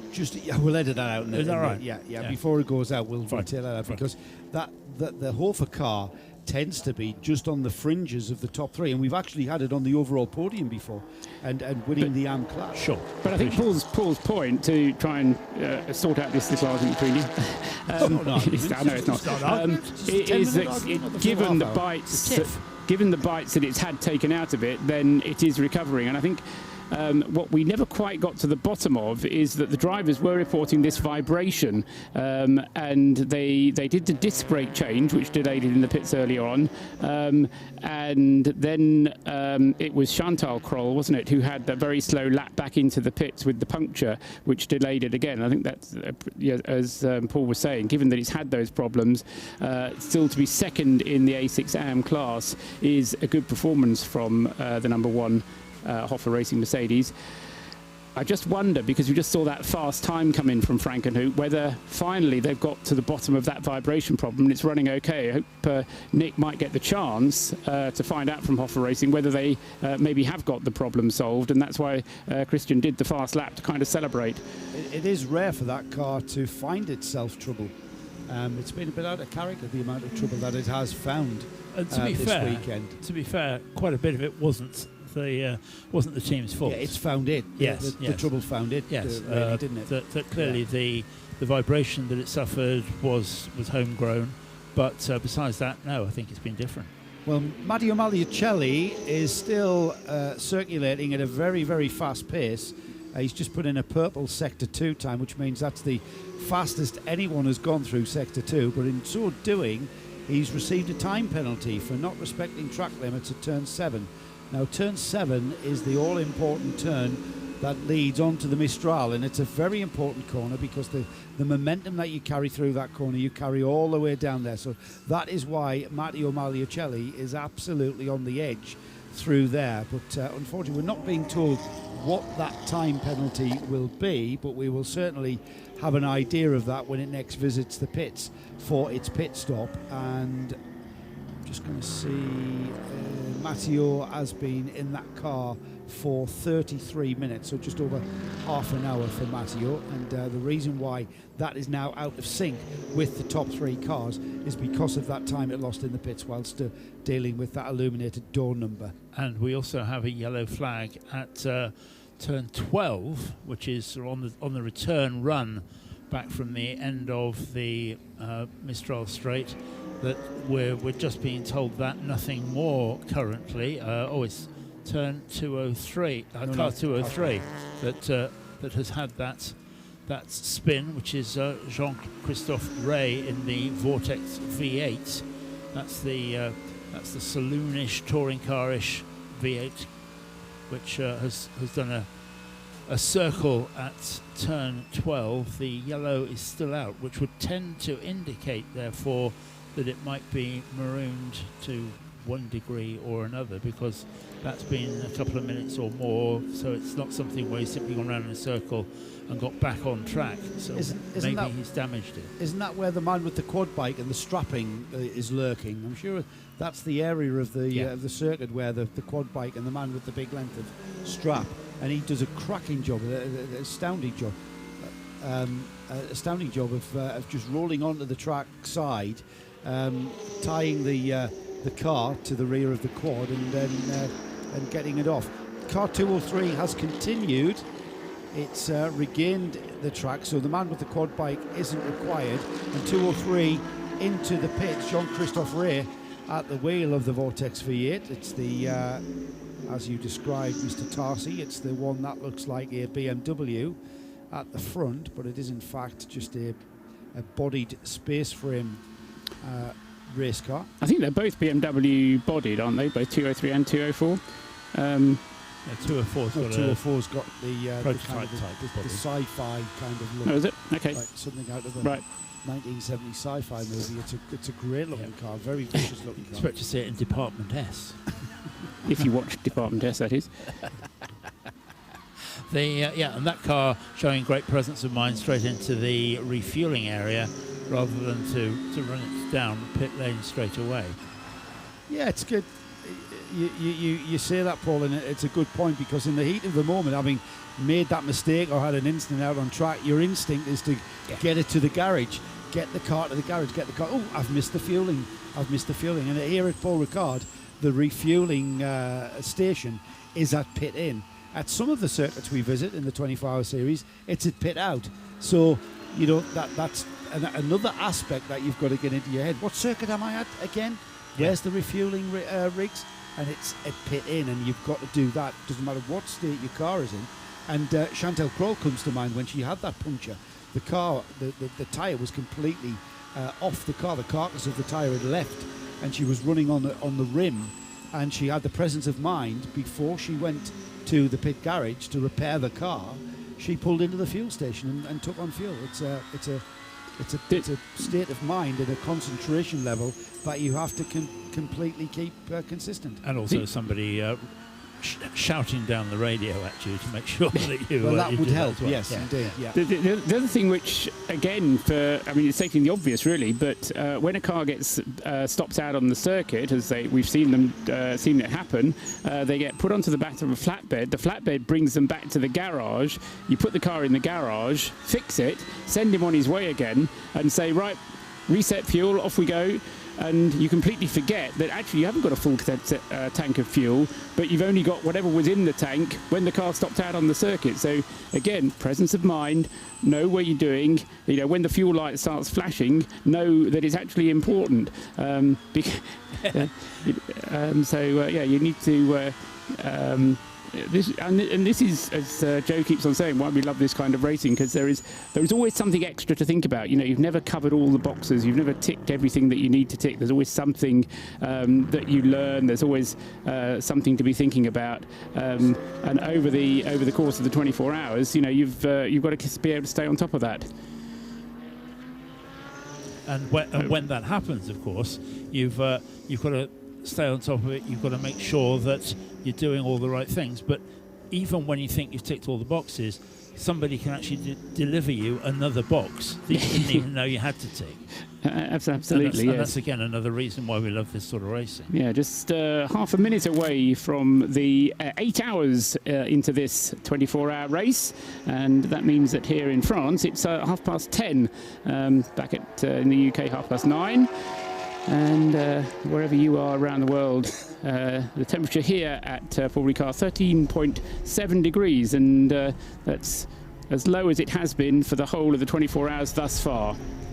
Let's have a look at the positions then. After 8 hours of racing, still 16 hours to go though in the 24 hours of Paul Ricard. It's the Herbert Motorsport Porsche that leads by 1 lap from the number 32 Car Collection Audi in second place. IDEX Sport Mercedes is in third, that's car 17, 3 laps down. Further lap down is the Scuderia Praha Ferrari into the pits with problems costing them time. It is the fastest car on the track at the moment in fourth place, that's the number 11.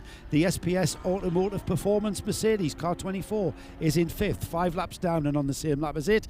The other Car Collection Motorsport Audi, this time car 34, is sixth overall and leading the A6 AM class.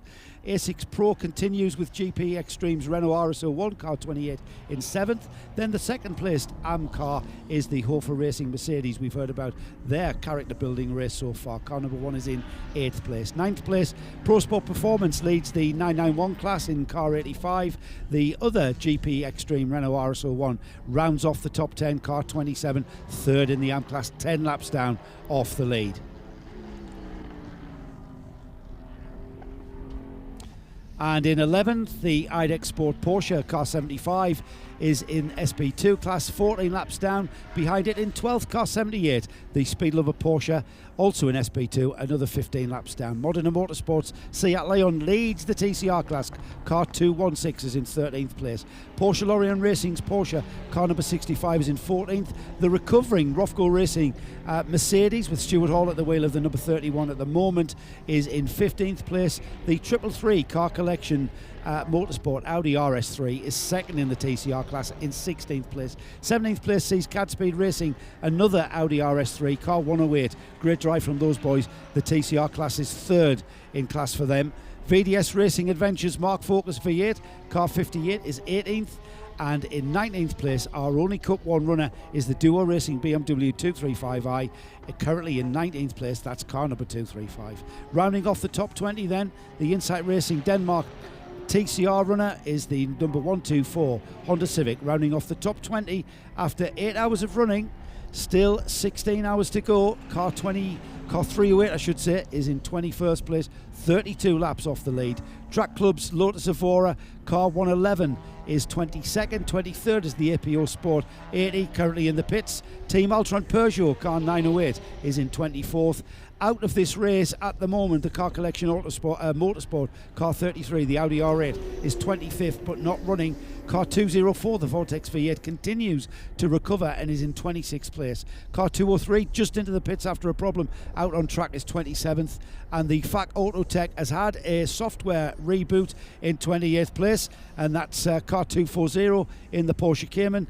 Optimum Motorsport are another retirement, rounding off this 29 car field.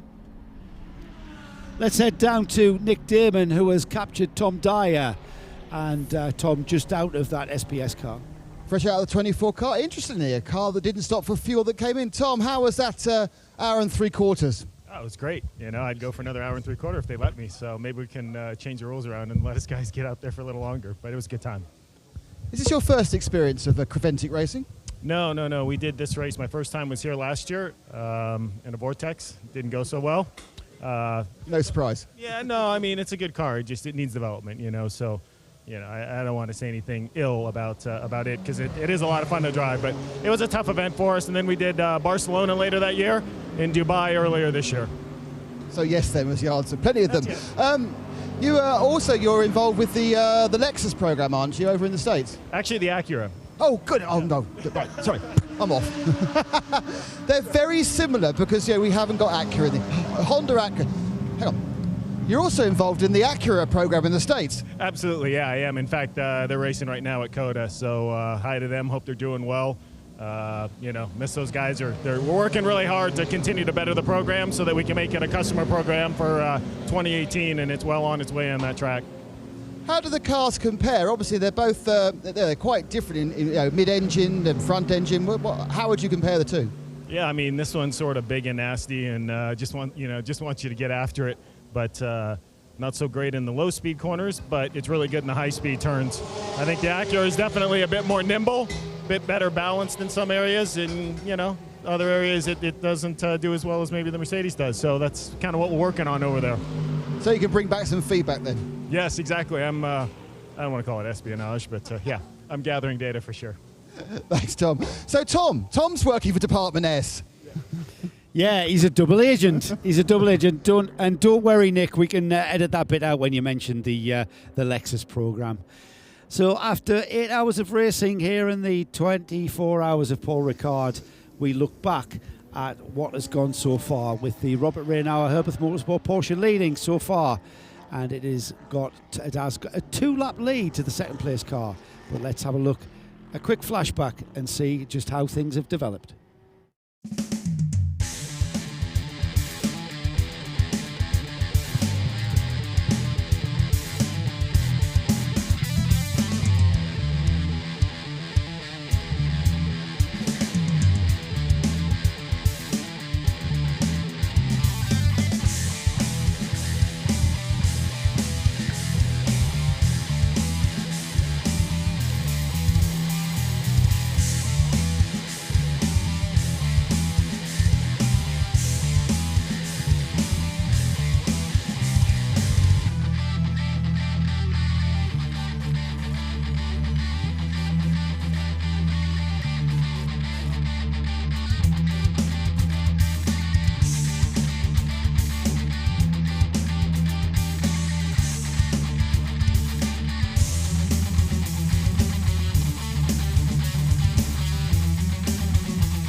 Of this fantastic 24 hours of Paul Ricard.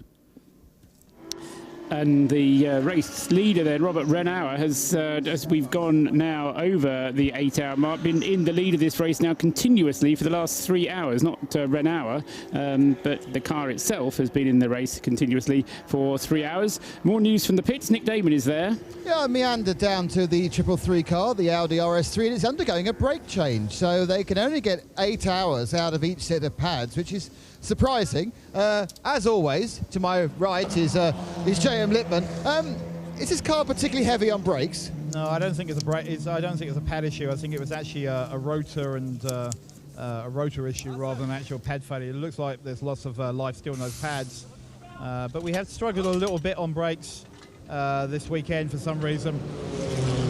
We did try a new compound, and yeah, maybe just hasn't worked. So those blue pads we see going in are going to be a different compound then? Yeah. They're different material than we started off with. I think we're going back to the original material that they would normally run with, and yeah, hopefully it'll be better. Yeah, we struggled on brakes to begin with. Even in warm-up, we had a little bit of an issue. And in my set, we had a bit of a problem with brake fade as well, and that was a few hours ago. So we'll see what happens. But Rick's in the car, and we're going to be all right. I'll be going fast, even if it goes fast off. I know. No, we'll be fine. Listen, the TCR class, everyone's going to have to go for this issue anyway with changing brakes. They are very heavy because of the DSG gearbox. There's no engine braking as such, so you've got to stamp on the pedal pretty hard. And there's some big braking areas here at Paul Ricard. It's a long way to go yet. And we're only at, what, how many hours left? Don't say that. That's the cliche. Is that one of yours? That's the cliche. You've lost a point. That's a yellow card to JM Lippmann for it's still a long way to go. Say for sure. Yeah, we're for sure. You have to be German to say for sure. Actually, also, just sneaking past us down the corner there, guys. Unfortunately, the 240, the car that's had the control alt delete and the software reload from Germany, has crawled back into the pits again. So obviously they need to add a few patches or get the latest software virus downloaded.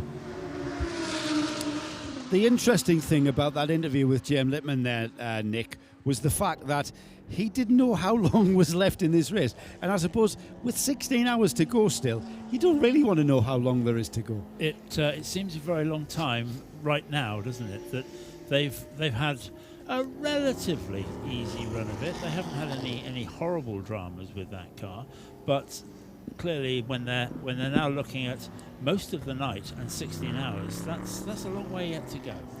I'll tell you what, and maybe this is one of my trade secrets, but I never look at the time to go until there's less than 6 hours to go. Other than that, I have two clocks running. I have one going up and one going down, and I always look at the one going up until we get to within, sort of 18 hours. And when we get 18 hours complete, then I feel I can start looking at the countdown to down, because it is. I mean, this is the beauty of 24-hour racing. It is such a long time to keep everything together that, if you think about the fact that there is however many hours there are to go, I don't know either. But you think, oh my goodness, that's far too long. It tricks on your mind, I think. It does, Paul. exactly. I totally agree with you. And it's a kind of an attitudinal thing where you just say, all I've got to do is, as far as the driver is concerned, wait till our next stint, then get through my stint. Then I worry about the stint after that when I get to it. And a lot of it is, you're right. It's all about the mind and how you deal with the tricks in your head, and that's important. You just think about the thing in front of you. The next 10 minutes, the next half hour. Just focus on something in front of you. You don't need to think about what's going to happen in the small hours, in another 4 hours, in another 10 hours. I totally agree with you, and it's a psychology that works. The RS3 is back out again, having got its new brake pads, and Rick Broikers is also behind the wheel of it. So Rick's usually good value for money. That car currently third in the TCR class, and it's dropped, 3 laps or possibly more than that now, having had that pit stop behind the next car ahead of it in the TCR class. Somebody said that TCR was running quite reliably, so we'll see how they get on. They seem to be. They were good at Silverstone, weren't they, Now Joe? they're not, though. You've said it now, Paul. Yeah, it's like that's all over. Have every TCR team manager bring down that door just to get it trusses. Don't worry, mate. We'll protect you. Into the pits has come the 10th place overall car number 27. That's Tiziano Carugati, who has now come into the fueling station in the Renault RS01 from GP Extreme. That car is third in the A6 AM class. And we go. There you are, Mr. Truswell. Off onto the side of the track has gone one of our TCR runners. The category that Mr. Truswell has just announced is the most reliable category that we have in this race. And now we've got a very smoky Honda Civic of the Insight Racing Denmark team. Martin Jensen pulls off the number 124 car, and it looks like he's got a problem. Whether that's terminal remains to be seen. But right now, Mr. Trustwell. He's running around. You are he's responsible for that. Never mind about who's responsible. We don't call names. But Yes, the driver himself, very eager to get on with matters. The marshals obviously want to get him into a place of safety. He's quite close to a hole in the wall, the orange marker at the end of the Armco barrier, signifying that that's where there's a gap. And smoke coming from the car, though. There is, yeah, no, absolutely. It's yes, doesn't look good, does it? And these cars are turbocharged, have a single turbo on them, and it's not good news at all for that car. Who's in the car at the moment? That's Martin Jensen, isn't it? Yes, it is. A turbo failure is probably the best of the bunch if it's going to be an engine malady that's causing that. And I presume so, with smoke billowing from the exhaust system at the back of that car. You can only hope that it is in fact a turbo, and because that's easily fixable. I would just like to mention, without calling names or pointing fingers, that's gone off at turn 3 about a minute after Paul Trustwell actually mentioned the fact that the TCRs had been ultra reliable. Now, if you count that back, he was probably going straight past in front of our commentary booth as Paul said that. So the vibes don't need to travel terribly far to get to that turbo if that's what it is. It's taking that Honda off track. It's the new super powerful LED lights that on my headlight that do it. Yeah, no doubt about it. That car was 4th in the TCR class, 19th overall. He's obviously dropping down the order now, but he's got a few laps in hand, which it's not going to be long before he will lose that. The car has been pushed behind the barrier. It is in a very safe place, which means that we can recover that car from behind the barrier and we don't need to disturb what's happening on the track, which means that we can stay green. Indeed, and it was all covered by a local yellow. I'm going to do it again now, having got into the swing of this, how it works, because the car immediately ahead, in fact the car that's just passed the 124 Insight Racing Honda Civic, is the BMW Cup class car, the 235i, which has also had a really good run. Remember, that's by far the slowest car on the track, but he's going very nicely. The number 235, which is the BMW 235. News from the pits though, and Nick Oden. 27 making a horrible noise as it leaves, but whilst it did come in for a full surface, it came in with a completely cut right rear tyre. So whether that was coincidental or drove the whole thing on, but that thing's in many pieces indeed. So that one is the reason it came in, but it seemed not particularly off kilter and off strategy. And we are, I think, about to finally get several people over the next 10 minutes coming in here. Yeah, we might be able to find out off the driver what the cause or effect that was on the number 27 We car. skulked off out the back, actually. This RICARD out the back is slightly irritating.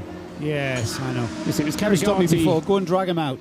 Carigati who brought the car in. Nicky Pastorelli has taken that car back out again. This is the number 27 Renault RS01 from the GP Extreme team, and they've got two cars, one in the AM, one in the Pro Class. The Pro Class car is up in 7th place overall. Nicky Pastorelli in 10th place overall.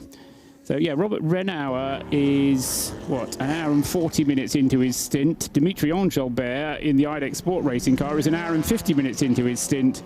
And in fact, the other GP Extreme RS01, Nick, the number 28 car, Axel Jeffries, is an hour and 57 minutes into his stint. So provided he's switched the switch properly, he must be due into the pits very shortly indeed, the 27 Renault RS01. I would say so, because as we were with Nick in the GB Extreme pit garage, we did see a driver suited and booted taking his drinks bottle, and that is a clear indication that he's about to take over that car.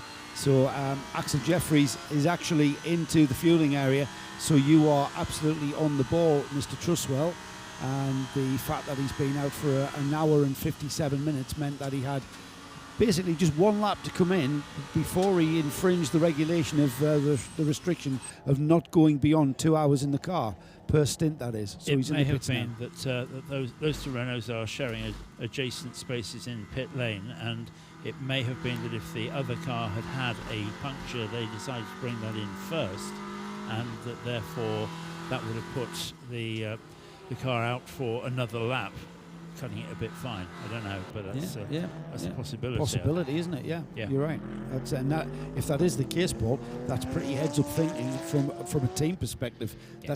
That's the driver saying, quickly saying, I've got a puncture, and the team manager quickly juggling several balls in the air, because the 28 car, the team would have been ready for that. It's such a close call. Yeah. Another car into fueling is the number 85. That's the Pro Sport Performance Porsche. Charles Espinlab has brought that car in, having fulfilled his stint duties.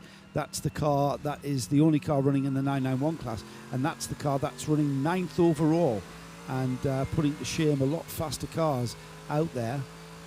But I've got to say that the 27 car is the car that's behind him on the road, but it's back a couple of laps at least, but he will be catching him ever so slowly. So barring anything occurring to the 27 GB Extreme Renault again, then Pastorelli will indeed catch the Espinlab, or the Pro Sport Performance Porsche, I should say. I think that's almost a given, because clearly with the 85 Pro Sport car in for fueling currently, and then working his way down pit lane, that Pastorelli will be taking big slices of time out of that car, and it's only a matter of time then until he can work his way into that position of 9th overall. Another car getting very close to hits need to pit stop because of the 2-minute driver time restriction is our TCR class leader. It's the number 216 Modena Motorsport Seat Leon. Wayne Shen has been in that car now for 1 hour and 49 minutes. So we're going to see the TCR leader coming into the pits to be serviced, and a fresh driver inserted into that very, very soon. And the car behind that car, the 216 car, currently 11th overall, 12th overall, is the number 75. That's the Romain Wozniak IDEX Sport Porsche, currently leading SP2, and he's been in the car for 1 hour and 43. So both of their drivers getting close, but on saying that, so is Max Edelhoff. Yes, so is, I was about to say, Joe. so is our front three. And Max Edelhoff in the what's the leading A6 AM class car, isn't it? And he's just burnt another of his jokers. Remember, 2 minutes 12 is his minimum reference lap time. His last time was a 2 minutes 11.7. And a reminder to ask Nick when Max Edelhoff does come in to find out whether that is causing him a problem, because we've seen on the in-car that the race logic system doesn't work. But with other news that Nick is looking for, he can tell us this. Yeah, tell us, Nick. Down with a couple of pit stops, the 235, the BMW Cup car, just get close to the camera, and the 28 GP Extreme machine. The 235, I felt sorry for the guy on the front right, because he ended up with those kind of butterfingers. They've got 5 studs to put on there, and the third one just span out of his hands. They had to kind of try and find the thing from underneath the car. GP Extreme, the 28 car, that's just in a full service, no problems at all. We also saw the 85 way up there, with Charles Espinlab got out the car of that Porsche that's going to win the 991 class and is doing very well overall. But we are now waiting for several more machines over the next few minutes, and the next major one is going to be the IDEX Sport car, currently running third, and Dimitri Engelbert. We're getting out of that one. I would say, Nick, that the next major ones are going to be the first 3 cars. We're expecting the Herbert Motorsport Porsche, the Audi R8 of Car Collection, the Car 32, and the Matteo Malicelli Scuderia Praha Ferrari, all on the, sorry, not the Ferrari. The Ferrari's just done over an hour. It's the other two, the first 2 cars that are in towards, hurtling towards that window of restriction. But Nicky is right, because you'll get the other 2 that he just described coming in first. In fact, they are in first into the refueling point first.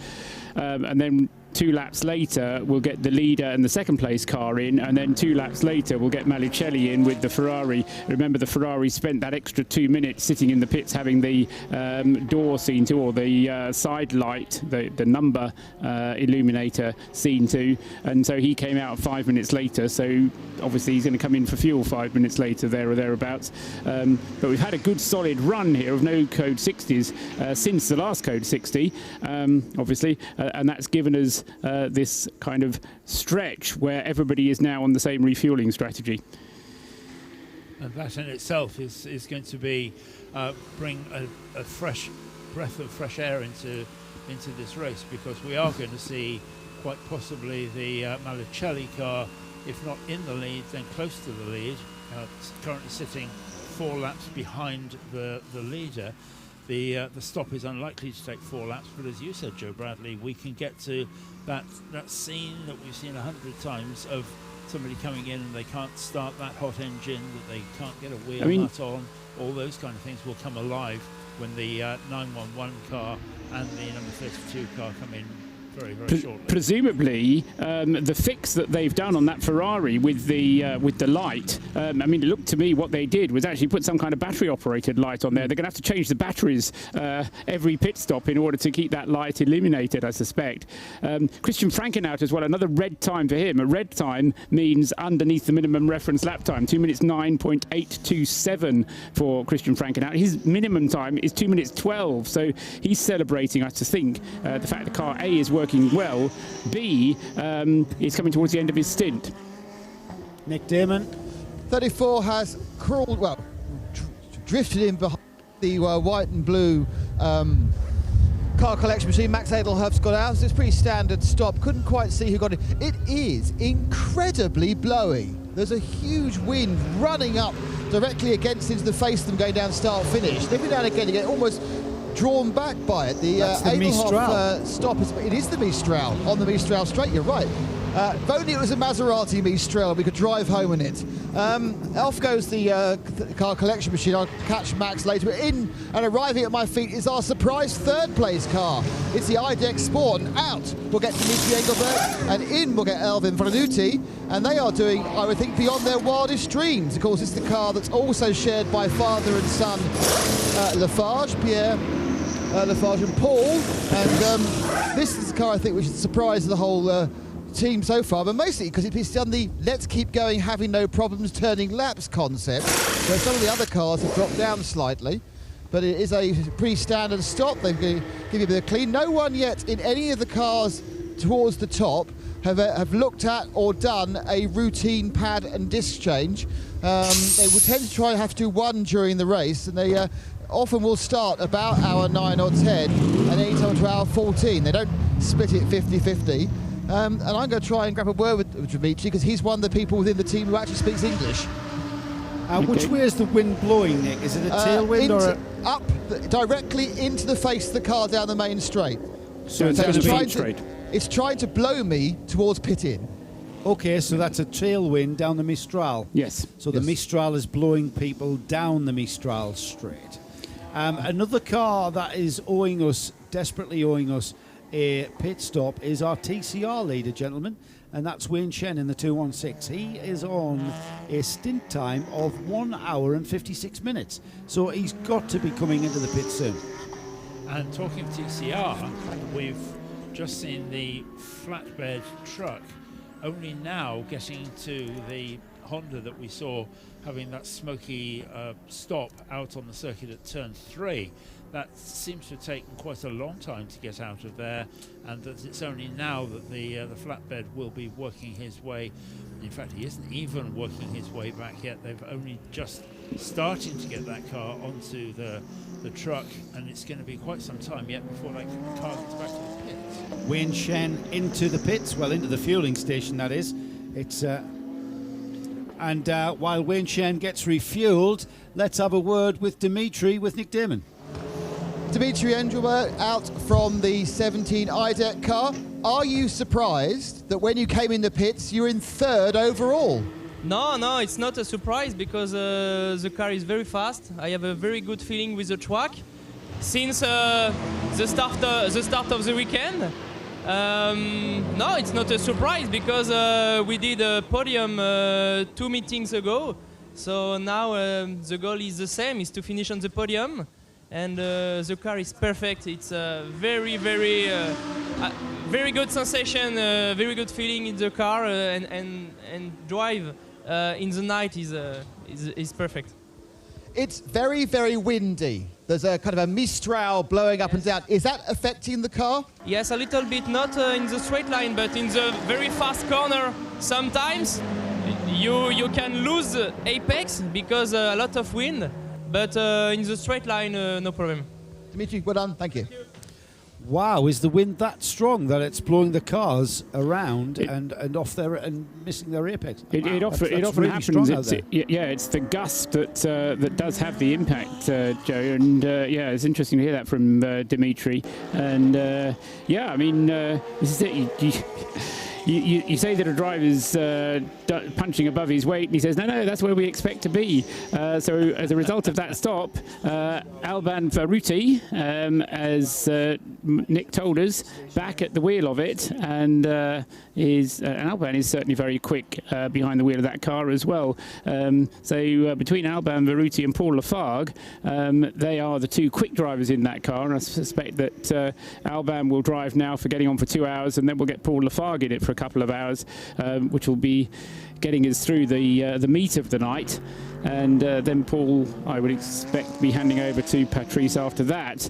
Before any of that happens, though, we need to get the leading cars into the pits. Robert Renauer in the Herbert Motorsport Porsche, and Martin Koderick, driver of the number 32, the second place car collection Audi. And if we do get a chance as well to talk to Max Edelhoff to find out how that AM class car is going. He's lost the lead of the AM class to Christian Frankenhout, who is now in the pits for his pit stop in the number 1 Hoffa Mercedes. Yeah, now he has inherited the ASICS AM lead by pitting after Ingo Vogler, I believe. He'll only lead the class for a lap, though, and then so he will lead it whilst Ingo Vogler, who's taken over from Max Edelhoff, and both of them burning jokers. And of course, this is the part of the tactics of running and in the A6 AM class. And Andrew Marriott asked me about this on the way here, saying, well, they've got these 10 jokers. Do they use them tactically or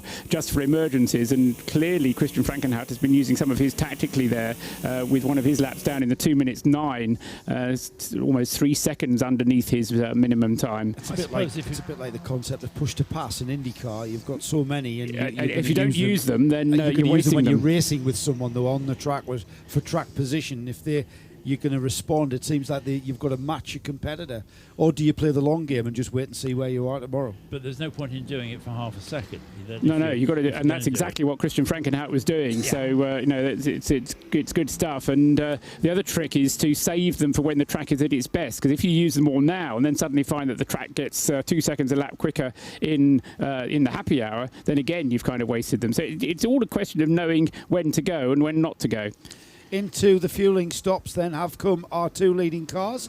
First in was the second place Audi R8 of Martin Koderick, car 32, into the fueling, but quickly followed by our overall leader, Robert Renauer, has now brought that Herbert Motorsport Porsche in for fueling. They'll soon be on pit road with Nick Damon, who will be overseeing that, and also into the pits has come our TCR leader, who was almost on the verge of going over that 2-hour limit. Now we've got Benny Simonson in the Modena Motorsport C at Leon, so we're going to see that car optimised completely with Benny, the fastest driver in that car, and that car now out onto its out lap, just taking it very easy, no doubt, just getting those tyres up to temperature, and especially difficult in a front-wheel drive car like the Seat Leon. It's the front wheels, the tyres on the front wheels get up to temperature very, very quickly because they're the driving wheels. It's the rear tyres that you've got to be very careful of on those cars, and you'll see that car oversteering a lot in maybe the first 2 or 3 laps. And then you'll also see that people will allow that to happen simply to get that heat into the rear tyres. It's not a reaction, or solely a reaction to the coldness. They're actually building the heat into it. And down to pit lane and Nick. And the first of the queue of cars. that in the next few minutes has turned up, and that's the Hoffer machine. Christian Frankenhout has got out. Kenneth Heyer has got in. No sign of the issue they were talking about for vibration. In the fact they're not looking at anything. There's no attempt to change anything. They're just... they're saying that they are changing something. They're just changing the rear wing angle. So they've made a minor rear wing adjustment, probably to take account of the fact it's now dark, the air's a bit cooler and a bit thicker, and things are looking a bit better. And away rumbles the Hoffer Mercedes, and Christian Frankenhout picks up his insert seat. Oh, and it rumbles straight into the penalty box as the second place car, the 32 machine, goes past me now, the car collection. And I suppose that means the 911 will go past soon. So I will have to go and meander down the other end of the pit lane. Off we go. Nick, I am interested to find out whether or not the changes on the rear wing of the Hofer car has been brought about by the increase of wind, as you described. It's maybe a question for not Christian, he's just the driver, he's just gotten out of the car. He'll be reporting how the car's feeling, but it'll be from maybe what he said to the engineer that has made that decision for the engineer. Here comes the leading car out of the fuel station and rolling down towards Nick Damon. Nick. Comes down. There we are. And he comes down with his lights not on. Didn't bother turning his lights on, coming out of the fuel stop. Out gets Renauer. Now on rotation, it should be Alfred, but I'm not sure. I haven't actually seen who got it at that point. And they had a slight loose belt issue. Car looks dirty, yet completely undamaged. Stop. And she's off again. So another great stop for the 911 team. And also in this, the 32 car had left as well. So we'll try and grab a little wordette with Robert in a second. It's Robert, by the way, Nick. Robert. Is Robert out the car? Yeah, I'm just trying to help you here because I know how confused you are with the twin Renault I might call brothers. him Richard. Who knows? Yeah, Richard. Yeah, absolutely. Oh no! Now I've put that in my head. Give us a shout when Robert has got his helmet off and taken on a bit of a drink. It's always, I think, etiquette to give these guys a chance to catch their breath and catch their thoughts before Nick talks to them. And it's Connor De Filippi who's taken over in the second placed Audi, the car collection car, number 32, which has gone back out again. And Nick is already there and ready with Robert Renauer. I'd like to point out he has got a drink. Apparently, I talked to you before you got a drink, which is very bad. That was. This is going really well, isn't it? Yeah, it's it. The car is running very well. We have a good flow. Now my brother is in the car. He did during the day a really good stint, and hopefully now as well. And yeah, everything seems to be good. And yeah. Is this a track you think that suits the Porsche more than the other GT3 cars? No, not really. The Ferrari is also really quick, as well the Mercedes. So they're all really, really tight, really close to each other. So it's gonna be a tough fight for the rest of the end. You came in really because you sort of run out of time. How are the tyres after an hour and a half, hour and 40? Are they still good? No, the front tyres were gone. Maybe we have to adjust the tire pressure for the next stint. So yeah, still some work to do. Robert, thank you very much. And by the way, you can tell he's not Finnish. That is very interesting that they're still playing around with tyre pressures into the night, isn't it? Paul, Paul Trustwell, that is. I've got a question for you. Why has Matteo Malicelli come into the pits? Because it was 2 laps since Porsche came into the pits. All right, so he's towards the end of his... He's only been in just over an hour, though. Yeah, but so he'll probably stay behind the wheel, but he needs more fuel. So he's come out, or come round. He's on the same schedule as the others are, but he took the car over from Jiri Pisaric at the last Code 60, whereas both Martin Kodrick and Robert Renauer stayed in the car at the last Code 60. So it's a fueling issue, it's not a driver time issue, and I would expect Malicelli to take the car back out to do another just under an hour, but to use as much of the fuel as he can in that Ferrari and keep lapping as quick as he can. And it's going to be interesting to watch the lap times here. Alfred Renauer, by his own admission, not quite as quick as Robert. Conor De Filippi, well, he's certainly very quick. But is he going to be as quick as Malucelli? We'll wait and see whether Malucelli stays behind the wheel of the Ferrari. Nick Damon will tell us. No, Malucelli will be handing over Joseph Crowell. Before anything happens, he's going to be serving his penalty for the track limits offence he committed about half an hour ago. This, I think, is normally 20 seconds. What I can say is the number on the left-hand side of the car is beautifully illuminated. The number on the right-hand car, so let's see if they use the Duracell battery. Oh, it's still working. Yep, that's a pretty innovative little light there. I think that's more the word of the rules rather than that's the spirit of the rule rather than the letter, isn't it? That of course reminds me of the J-Lock Lamborghini at Le Mans about 9 years ago. Obviously, the rest of the part of this car is significantly better than the J-Lock Lamborghini about 9 years ago at Le Mans, but they both used a torch to illuminate their numbers. So that short run, which he did turn his lights on for, and Joseph Crowell rips open the door. Malucelli already hopping out, the Italian hot shoe, and the second of the tyres is already on. Now, this is something which they have traditionally been very, very good at. They had a couple of bad stops earlier, I thought, where they just took a really long time to get the driver change done. This time, they have finished the tyres now, and they're still fiddling the drivery things, for want of better terminology, as the selection of cars try and run us over. I have to try and save the cameraman again.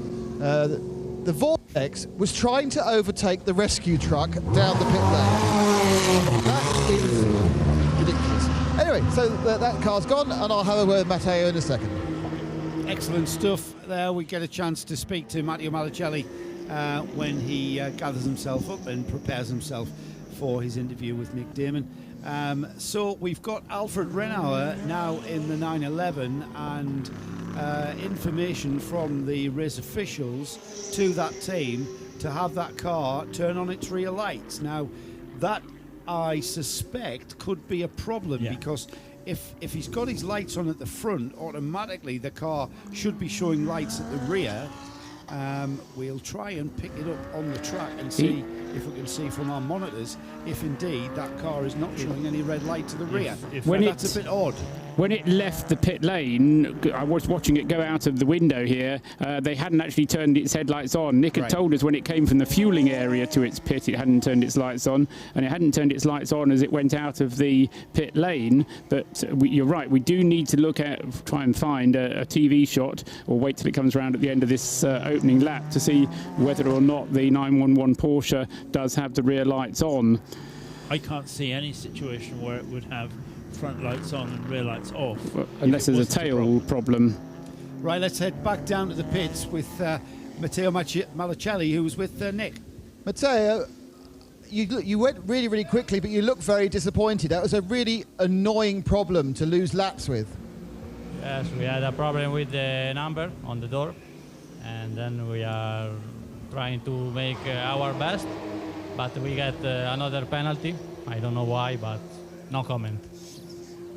How is the car? Because Joseph said earlier that it still wasn't quite right. Is it come back in the sweet spot yet? But the car is working well.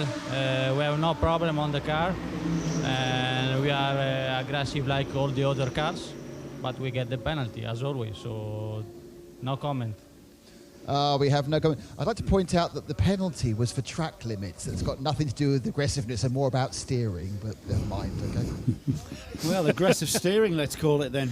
Yeah. But another disgruntled driver being penalised. I know it's always hard to judge, and I'm sure when Matteo goes back and cools off in more ways than one, he'll have a think about that and think, well, maybe that was a little bit of an overreaction. We heard Stuart Hall reaction after qualifying yesterday, and then today I was over it within 10 minutes, you know.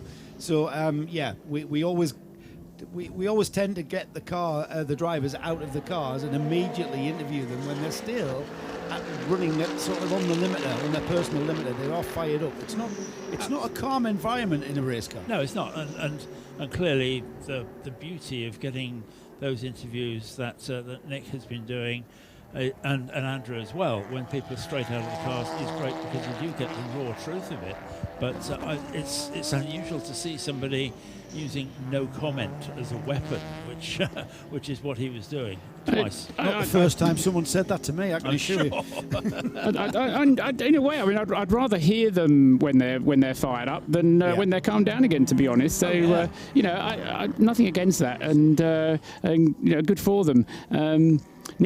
Nicky Pastorelli in the A6 AM class, I stress the A6 AM class, Renault RS01, has just set a purple sector time in Sector 2, the middle sector, a personal best in Sector 3, and set the fastest lap that he's set of 2 minutes 9.089. Now, I stress the word AM because the fact that he is an AM means that he's constrained to minimum reference lap times, although the Renault running to a slightly quicker minimum reference lap time than the Hoffa Racing Mercedes is. It runs at 2 minutes 10, but it was certainly a big effort there from Nicky Pastorelli using these nighttime hours to slip in a joker.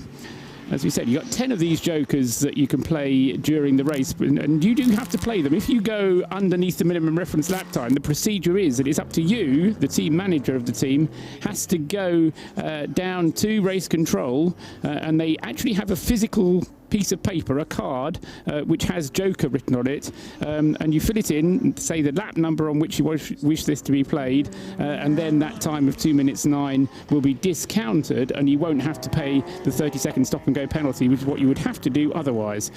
Now, still in the lead of the TCR class, having been into the pits, I think it was Wayne Chen who was at the wheel of the car, who was right on the edge of the 2 hour mark.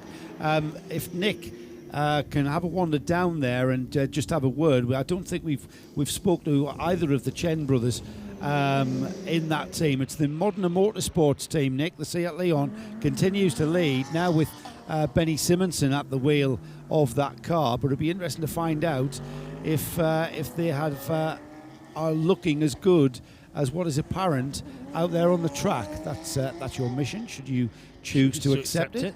The number 27 car with Nicky Pastorelli at the wheel yesterday, an extremely quick lap, 2 minutes 09.089, but unfortunately exceeded track limits in the process, and that is under investigation by the stewards of the meeting. It would be ironic to be put into the on the naughty boy step for doing that, and then actually having to play the joker at the same time. Let's have a pop down to the pits because Nick's smelling something fishy, I think he said. Well, I'm smelling something Bernie. Also in the no, it's not Bernie Eccleston. It's something on fire or oily. It's the 124. It's the Insight Racing Denmark team, and it's very, very sad news because the car just looks kind of that's it. It's smelly. It's burned something. I think we thought it might be doing the turbo. Let's have a quick word. Is that it? Yeah, I think it's it. Did it burn the turbo? Huh? Was it the turbo or is it something else? We don't sure if it's the turbo or if it's the Heget gasket. Either way, engine. Yeah, the engine is gone. That's very bad luck. Thank you for talking to you. Sorry, which of the drivers are you? Huh? Which of the drivers are you? Are you one of the drivers? Yeah, I'm one of the drivers. Which one? Marcus. Thank you, Marcus. Just so we know who you were. That took longer than it should have done. Thanks, mate. These young drivers, they'll soon get the hang of what we need from them, won't they? You know? Marcus Watt is the question. Marcus Poverud, he's the 16-year-old driver of the 124 car. He spoke to Andrew earlier on and made a very good impression of himself, speaking very good English, as we said. I'm not quite sure that they even do GCSEs at the age of 16 in Norway, but he's nevertheless proved his worth behind the wheel. But very, very unfortunate news then for that 124 car from what has been a relatively reliable TCR class, but that was your fault, Paul. That was entirely my fault. I'll take responsibility. Yeah, that's the car that was stopped out on the circuit and came back on the flatbed truck they've obviously had a look at that and decided it's not going any further. And on the subject of reliability, let's have a word about the SP3 GT4 class, because of the 3 cars that started that, one is a definite retirement. That's the Optimum Motorsport Ginetta.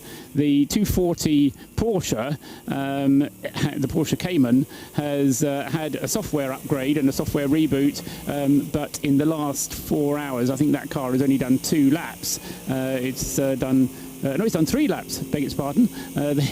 They've taken it out, put it back, taken it out, and they've now managed to do 3 laps. But that's, as I say, in the last 4 hours, that car has been having problems. That's the second of the 2 SP3 GT4 cars, and that only leaves the Lotus Evora, the 111 Track Club entered car. And that car has had its problems, stopped out on the circuit, indeed, you'll remember. It caused one of the full course yellows, the code 60 periods, and that car has since been repaired and has been going round and round, but they'll be wanting to keep it going round and round because they're the only car left in the class. So that's one of those things where you say, well, are we just going to keep it going round and round? Should we not worry unduly about where we sit on the timing screen, or do you still go for the race? That's a very difficult one to do, that they're currently sitting in 21st place. They're unlikely to be going either up or down particularly. They're sitting about there, but it's a decision for them to make, isn't it? Conor De Philippi putting in a personal best for the 32 Audi with a 2-minute 9.148. So that's the fastest that's the fastest lap time that car has produced. So we have indeed, gentlemen, got a very, very exciting race developing at the front of this field. Josef Kral, last time through, 2 minutes 9.272, not quite on the pace, but who can say that there wasn't traffic in there? Yeah, I mean, don't just love it. It's 20 past 11 at night. We've been going for very nearly 9 hours of this race, and yet still drivers are prepared to push their cars faster than they've been in the race thus far. I mean, yes, the conditions must be improving. They are improving, but we've been talking about the nature of endurance racing, but it's all about pushing for as much as you possibly can. And even the Rofco Mercedes, which we're having in-car shots from on the screens at the moment, that car having lost 17 laps, having had the suspension failure out on the circuit, now being driven with great plum and enthusiasm by Jamie Campbell-Walter. He's got it up to 14th place overall, and he's still exactly 17 laps behind the leaders, and he's just set a 2 minutes 10, so he's not far off his personal best either. And of course, as he fights his way back up through the field, he's going past slower cars, and so all the time they're getting this motivation of making up places, and Jamie will be looking interested to know how far up the order he's going to get by the end of this stint. Down in the pits, we've got Nick Damon. More news, Nick. Yes, when you set Secret Agent Damon a mission, he delivers, and I have John Shen John, the 216 Medina Motorsports. This is going fantastically well, isn't it? I guess kind of lucky. Really? We don't make too many mistakes, and a couple of Code 60 help us, I guess, refuel, and so I guess we're kind of lucky. Yeah. You say you're lucky, but it's all about driving consistently and consistently quickly, isn't it? Yes. Try not to too aggressive, and take each corner slowly, and don't try to push too much, and actually results is better. How are you finding the traffic out there? Are the faster cars being polite at this track? Some of them, yes, and some of them is PITA. So we've still got like 15 hours to go. Are you already in car conservation mode? You're really eased right back, or are you still really worried about the cars behind you? We are actually trying not to push too hard. Don't ride too much a curve, this and that. Try to stay on the track, and because we know there's a car has certain problems, and if we run in too much curve, and we will develop certain mechanical issues. So we try to conserve the car and just try to have no issue and bring it to the end. That's perfect endurance racing. Thanks, John. Yeah, thank you. I think another element of luck that they've brought to the Modern Motorsport Seat is in the form of Benny Simonson, because that car now is being driven as fast as it is potentially and possibly able to be. I think, yeah, without doubt, he's making the very best of that car. Isn't it nice, though? We'll be talking about that difference between a endurance racing paddock and a single-seater paddock, and for a driver to start an interview with, yeah, we've been lucky, is so refreshing. Yeah. Because so many times you do an interview with somebody in a single-seater paddock, and the thing they start with is, we've been unlucky. And, for somebody to say, yeah, we've been lucky, yeah, okay, maybe they have, but it's also been talent and hard work and wisdom that's got them to where they are as well. Absolutely. And Alfred Rinauer continues to lead. Let's have a look, a quick look at how the classes are looking. We've got Alfred Rinauer in the Herbert Motorsport continues to lead. He's still got a 2-lap lead, I believe, or is it down to a 1-lap lead now? It's still a 1-lap lead in terms of time. It's 3 minutes and 37 seconds. So it's almost 2. It's almost 2 laps, yes. Okay. In the AM class, it's the Ingo Vogler Car Collection Audi that is in 6th place overall, but he continues to lead the AM class, and second in the AM class remains the Hofer Racing Mercedes.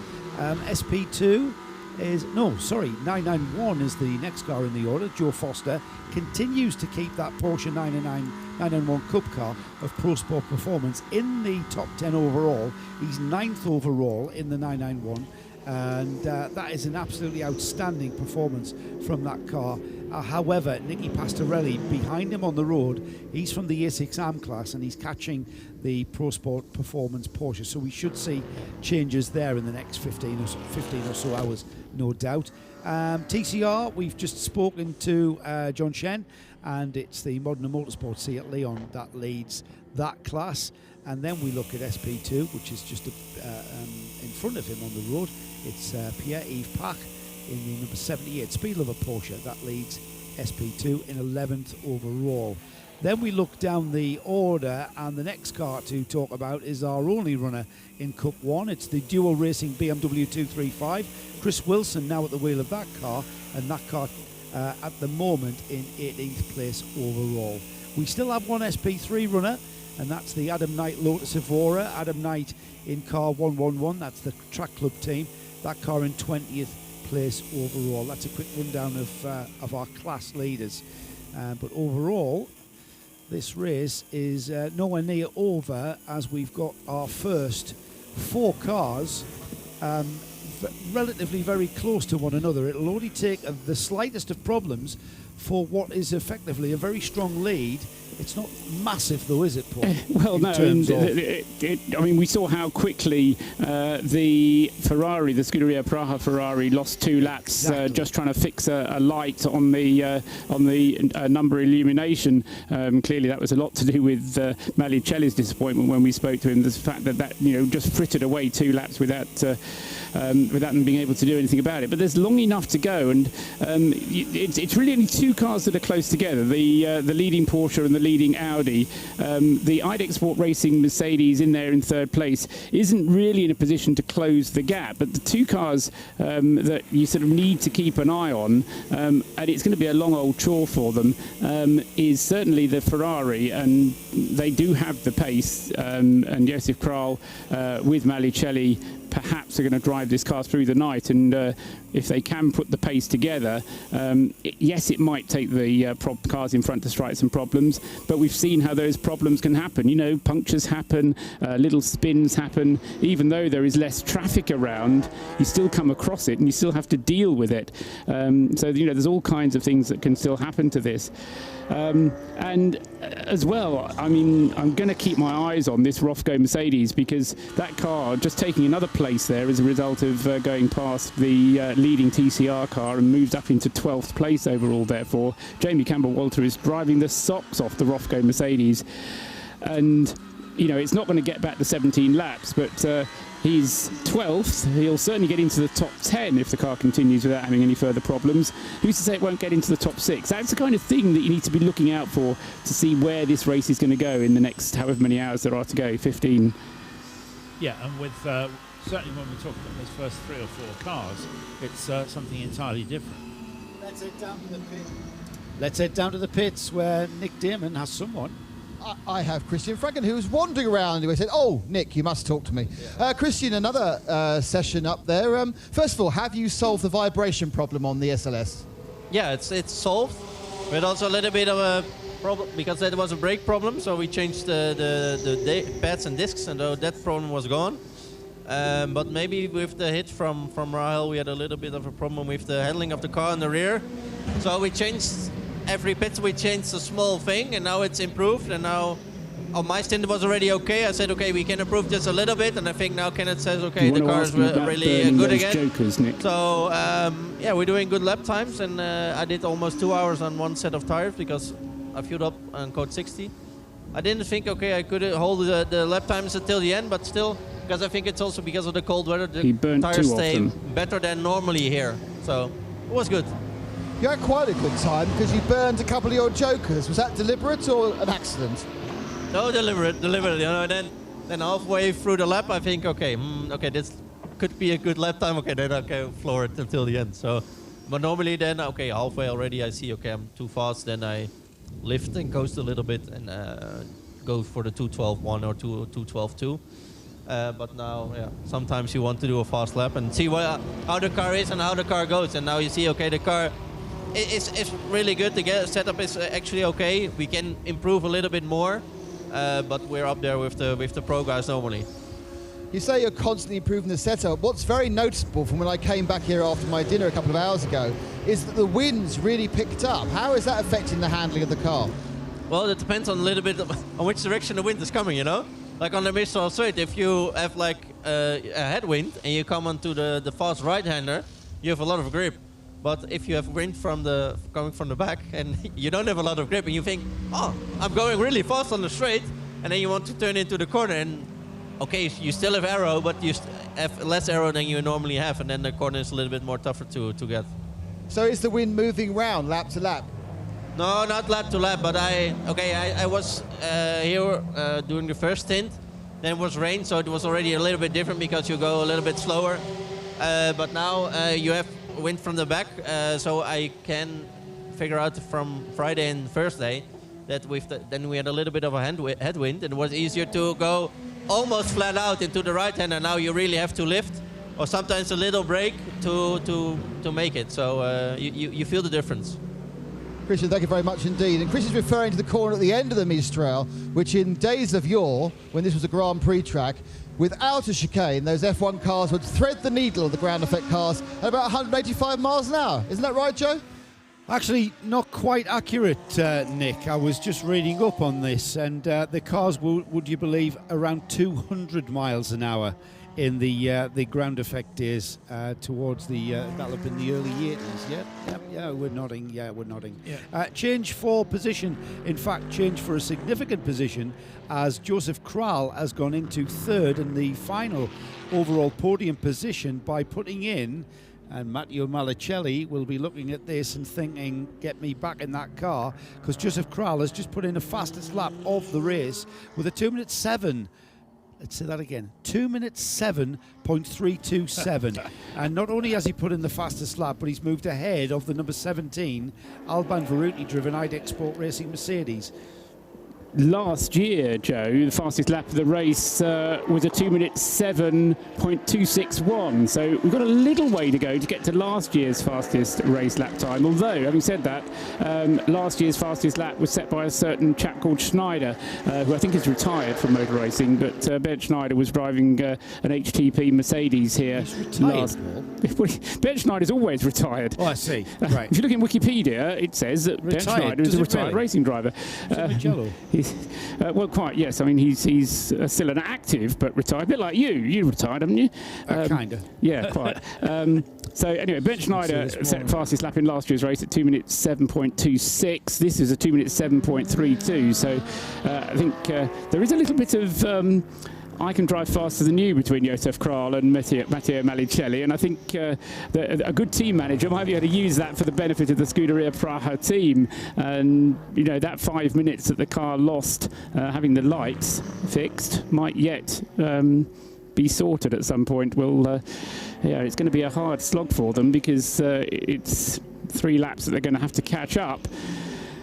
The other thing about Ferraris is that they've always played the game of playing one driver off against another, so that whilst that is not obviously a works car, that it is not unusual at all for Ferrari drivers to be pitted one against the other, and for team managers to say, well, who is the faster of you two? So Josef Kral certainly is doing extraordinarily well to get that car up to third again. He has indeed proved himself time and time again. Former GP2 driver, I believe, Josef Kral. Again, we've discussed this. A young driver on the single-seater route, and then finds heaven in the form of endurance racing, and you heard him wax lyrical about driving in the dark.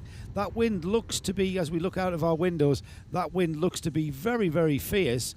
Hoods being pulled up on anoraks for what people are wearing, and it looks a bit vicious out there with flags. The flags that are flying in perfect 90-degree to the ground, and absolutely completely out is that's the Luxembourg flag that Paul dislikes a lot because he can't see.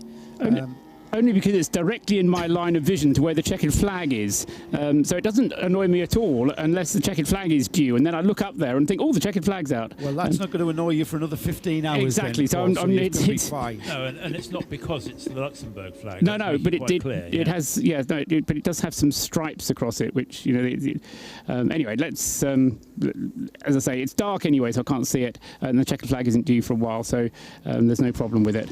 But it's the only flag that we've got left because of the wind that we had just before the start of the race encouraged Creventic to go along and take all the flags down because they were being blown around so much. Although I expect that by the time we get the podiums tomorrow afternoon, then we will have the FIA flag put back up at the very least. Just to remind everyone that our coverage will continue on RadioLeMans.com up until midnight tonight here, local time. 11 p.m. in the UK. Then we'll be coming back and resuming at 8 a.m. local time, 7 a.m. in the United Kingdom, and we'll be taking you all the way through to the finish of the 24 hours of Paul Ricard, the Hankook 24 hours of Paul Ricard. So we've got about 26 minutes of coverage left before we break for the night and then come back in the morning. So before we start winding down, points of interest so far for me has been the way that once again the way that the Herbert Motorsport Porsche has taken command of this race in a very significant fashion. Again, they haven't really done anything, as far as I can gather, guys, that you could sort of pick out as being the pivotal moment when they took control of this race. You're beginning to gloat just a little, and we have to be careful of that. The what, sorry? You're beginning to gloat just a little. No, I'm not. I'm not bringing this up because I've seen this many times. The key point which Andrew Marriott was just making in the background was that they switched to the dry tyres a little bit earlier than anybody else did, and they had a couple of laps on the dry tyres before anybody else did, and that was worth certainly 3 or 4 seconds a lap for 2 laps, I reckon. Andrew? Absolutely agree. I mean, you don't disagree with Paul Truswell with things like that. And, that seemed to be, and of course they've made no mistakes, so they've had no problems. Remember, the Ferraris had the problem, and they've all such a good group of drivers. The 2 brothers, of course, run that team. It's their team. It was set up by their father, who was tragically killed in a road accident when he was 55. Had a huge amount of success in things like the Porsche Carrera Cup, in the German the 88C GT Championship, with some very, very good and famous German drivers driving for that team over the years. It's a terrific outfit. Very impressed with what they do, but very impressed with the 2 brothers. They're both so quick.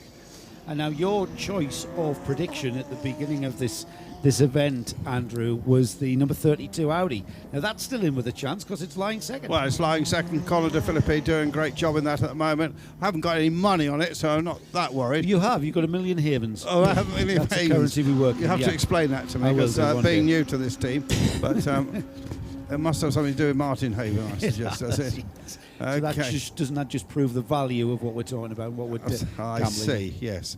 So yeah, very good team. Herbert Racing just doing nothing wrong, and of course, a really good Porsche like that. Yeah, absolutely. Thanks, I mean, that is a very good point, because we do kind of overlook it a little bit. It's a very good Porsche, and he does drive it very rapidly indeed. The two Renaults, and they're right on the pace. Just whilst we're reflecting on potential things, actually, before we start reflecting on things that might happen, we can go down to Nick in the pits. Nick. And we've got something we've not had for a long time. It's a unexpected pit caller, and it's the 27, the GP Extreme AM car. Lots of waving. Not sure what the problem is at the minute. I'll just see if Jordan Groger sitting at the back, see if he has any idea what the problem is. Jordan, any idea what the issue is? Battery. Oh no. So does that mean alternator's not working, or just a bad battery? Probably alternator, but we got to check it out now. Just trying to diagnose. It's been a tough race. That's been bad luck, hard luck. Fantastic endurance racer's wry smile there. It's been a bad race. Still 15 hours to go. Hey ho. Oh, look, it's another 12 hours. Let's see what happens. Thanks a lot. Oh, that's fantastic stuff, but they are, oh dear. So basically, probably alternator, and as we know, that's never a quick fix. Thank you, Nick. More problems for the 27. Andrew Marriott is itching to say something else. Yeah, I wanted to dive in about that Renault RS01. Go ahead. Renault RS01 must be a very French racing car. Designed by a Japanese, built by Dallara, with a Nissan engine in the back, but based on a exhibition-type concept car that Renault built. But as a racing car, actually built by Dallara, and as I say, Japanese guy designed it. Doesn't Dallara build all racing cars? It's almost like that, everything. isn't it? In the old days, of course, Alpine would have built that, wouldn't they? Yeah. Because now the Alpine name has come back in the WEC, but it's just a badged Ligier. Orica, rather. Yeah. Sorry, Orica. Hang on, Nick. Go ahead, Bill, Nick. Let me just say that this is the same for everything. I, as you may know, I recently got a new Alfa Romeo. Yes. How much of that Alfa Romeo do you think comes from Italy?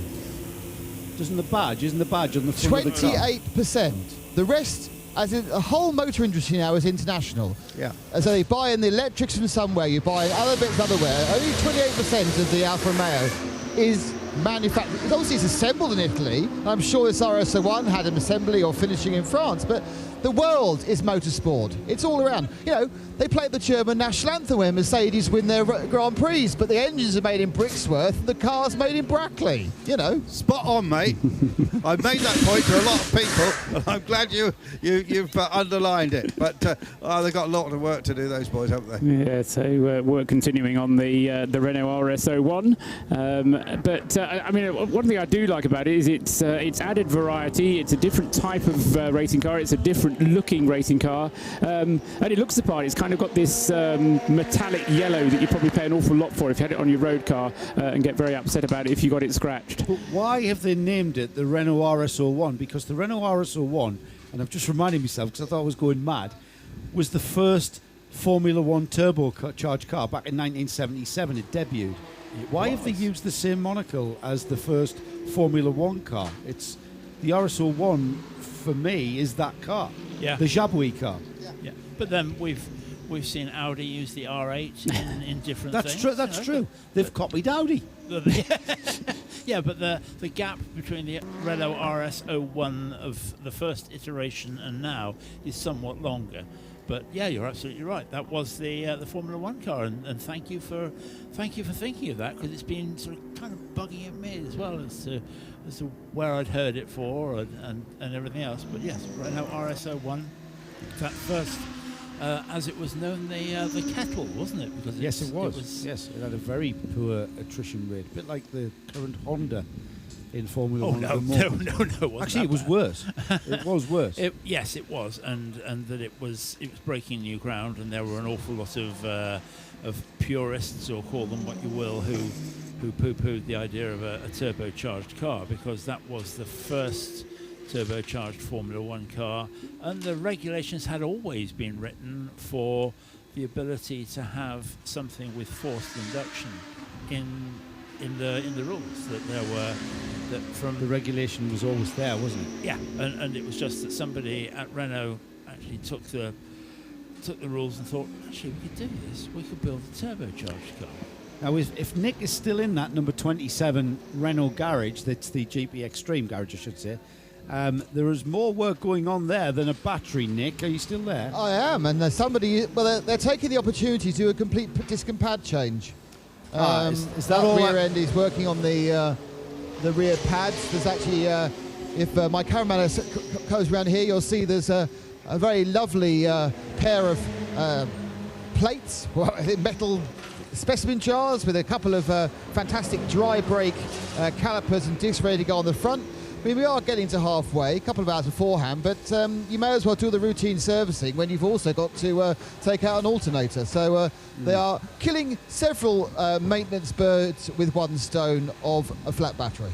That is a very logical tactic, actually, Nick, now that you've pointed that out. Absolutely right. And I mean, the other aspect of this, and it's all going to be a matter of when you do the disc and pad change. If, as we're expecting, tomorrow turns into a bright sunny day, it could actually get reasonably warm as well. I've seen temperature predictions up into the 20s by tomorrow afternoon when we're all packing up to go home.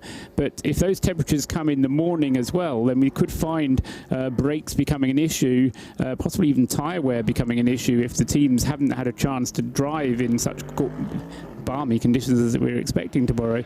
And that could be another aspect that will keep us on our toes tomorrow. You were saying a moment ago, Joe, you know, what are the things to be looking out for? What can we take from what we've seen so far?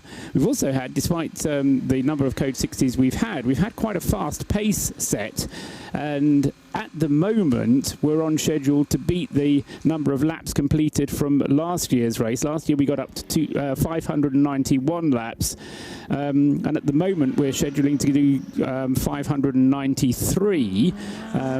It was a Herbert Motorsport Porsche that won last year, so they know how to do 591 laps. If they can do 593, then good on them. That'll depend, of course, on weather conditions. It will, of course, depend as well on any Code 60s, but most importantly, it'll depend on the car continuing not to have any problems. But we'll wait and see whether that happens or not. But as we've been saying, the race is so finely poised that even a small problem like a door illumination can cause you to lose a couple of laps.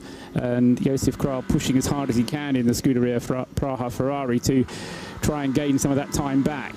That will be interesting to see if that is the deficit at the checkered flag, the space of time that has taken the Scuderia Praha team to replace that door illumination. The thing is that if those three cars continue in their current form, there probably isn't going to be any change at all. It is going to take something to go wrong with that. Now, the attrition rate in terms of cars falling out of this race is very small, very low indeed. We've seen the Optimum Motorsport Ginetta G55, which went up in flames earlier on today. We've seen the FAC Auto Porsche Cayman, which similarly had problems, not quite so dramatic, thankfully, and the number 33 car collection Audi R8. But we've seen a lot of cars that have had relatively minor problems. But when I say relatively, that can be 2 or 3 laps. And let's face it, that's only 6 minutes. So it's not a big problem, and it can be, that door light. It can be that maybe the lights don't work, or that something needs to be fixed. It's not going to stop the car running. It's not going to stop the car being competitive afterwards. But it could be just that split between 5 or 6 minutes, which could make a difference between any of those first 3 cars. Indeed, and that's, you know, it can come down to something like the $5 part, bringing to a halt the $1 million race car. We've had the Jimmy Campbell Walter-driven Mercedes, that's the number 31 Gulf liveried Rofco Racing car, into the pits for fuel. He's now into the pits for a service, and coming to the end of that pit stop, Jimmy Campbell Walter showing as staying in the car. He's serving a penalty. He's not quite at his pit. Let's go down to Nick, who's who's overseeing that penalty. The good thing about the Rothko pits, it's next door to the GP Extreme pit, which is just what I want about this time of night. Limited walking, and I have to look about 50 metres to my left, and that is where the Jamie Campbell Water Gulf-coloured Mercedes SLS is serving a penalty. It's quite a long penalty as well. And interesting, whilst he's serving the penalty, he's only got one light as well.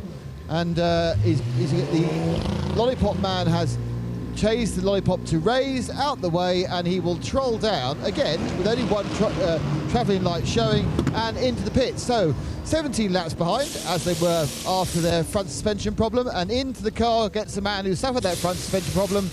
That is Nick Manassian. Out of the car gets Jamie Campbell Water. They're going to wedge them all in. Fresh set of boots for Quick Nick, and he slides back in. Again, into where they find the motivation now, because it's unlikely they're going to get themselves back up the front again. I mean, obviously it's always fun to go fast around the corner, but pushing to the very limit when you're 17 laps back must be an interesting mindset. I don't know. Paul Tarsi and I discussed this earlier in the week, and we've been talking about it today. The challenge of 24-hour racing, the challenge of endurance racing, is not necessarily about where you finish. It's about finishing the race. Yes, it's that you finish is what makes the difference. Just to touch on that issue with the lights, which Nick mentioned there, that car has been lightless on the right-hand side on basic dipped beam, I think probably since very early on in the race. The moment the car goes out and is on full beam, you've got something different. Let's head back down to the pits. I think Nick Damon has just got Jamie Campbell Walter, having a bit of postulation with the boys in the booth. Because of that real bit unfortunateness with your front left, you're 17 laps down. You're still 17 laps down 5 hours later. How do you keep the motivation to keep pushing? A lot can happen in 24 hours. A lot happens in a 6-hour race today at Spa, so never give up. You never know. We could scrape a podium out of it or something, and I'm enjoying it as well. I haven't driven for a year. I haven't even sat in the car since the last race last year, and so why not? And I'm loving it. I'm absolutely having a ball out there, and the cars, it's really unfortunate what happened. They're normally super reliable, and we've had a little problem, but now it's running good. You haven't driven for a year, but I take it you kept the fitness up, though. Oh, yeah. I haven't, to be honest, but I have generally, but not like I'll give you a clue. I used to be 78 kilos with kit, and now I'm pushing 90, so, need to do some work on that, but there we go. But there's no real problem physically. These cars are relatively easy to drive, aren't they? Oh, no, they're super easy to drive. It's nothing, it's not even, they're made for, they've designed them for gentleman drivers, haven't they? They're nice and easy, bit of understeer. And are you now a gentleman, Jamie? Yeah, I love it. I'm loving it. I might go and have a cup of tea now. Fantastic. Cheers, man. Thanks a lot. Well, Thank you, Nick.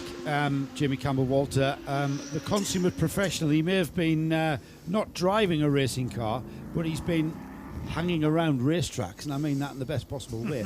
He's been doing a lot of work with young drivers and as a mentor trainer, doing some work in the Middle East and in Russia, I believe. He's been keeping very, very busy. Being a friend of his on Facebook, you can keep a tab. You can stalk people without them knowing, can't you? Yeah, which has always been a hobby of mine anyway. The thing I think with Jamie there was he was saying he's a gentleman driver, so he's going off for a cup of tea, presumably with a bacon sandwich and a piece of Battenberg as well, because he's going to be a gentleman throughout. But I would like to know the percentage of people that we have interviewed in pit lane with Andrew or with Nick who have started by saying, I'm loving this. I'm having such a ball out there. I think almost everybody that we've spoken to has taken that view, which is, this is such fun. You know what? That is a very interesting observation, because maybe Paul Truswell, that is, we've become complacent to that because we do a lot of this 24-hour series racing, and it's quite a common thing. That everyone is actually enjoying their racing. Now, you, Paul, this is your first 24-hour, Paul Tarsi, this is your first 24-hour series race. So is it apparent to you that it's quite starkingly apparent that it's rare in other forms of racing to hear so many positive things about and people actually enjoying the fact that they're here racing. Absolutely, and bizarre. I have worked with Trusses and with you at Le Mans for many years, and that the interviews that you've done, Joe, in pit lane, you don't get many people saying, I'm having a ball, I'm having such fun. You get people will talk about how the race is going well for them, how they're doing all the right thing, but you don't hear that, this is just great. I think in pro racing, there's so much at stake, there's so much money being spent, it's so intense, there's so much pressure. Like I said, I think if you were to say that, I think you'd maybe be accused of not taking it quite.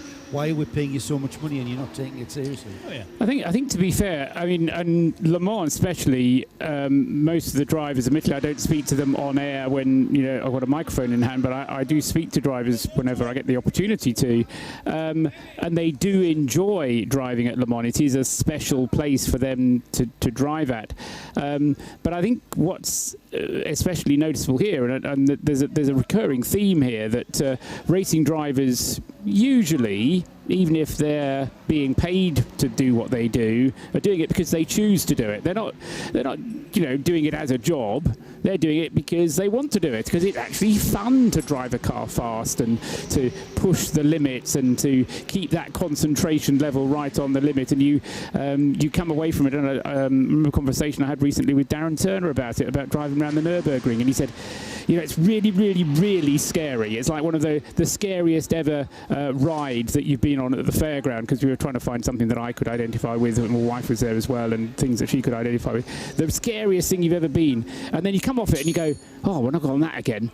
And it's the same type of enjoyment that the racing drivers have. And that's, and it's great that we can have the interviews that Andrew and Nick and Joe do that can portray this enjoyment of the task of racing drivers. I won't call it a job, but the task of driving a racing car.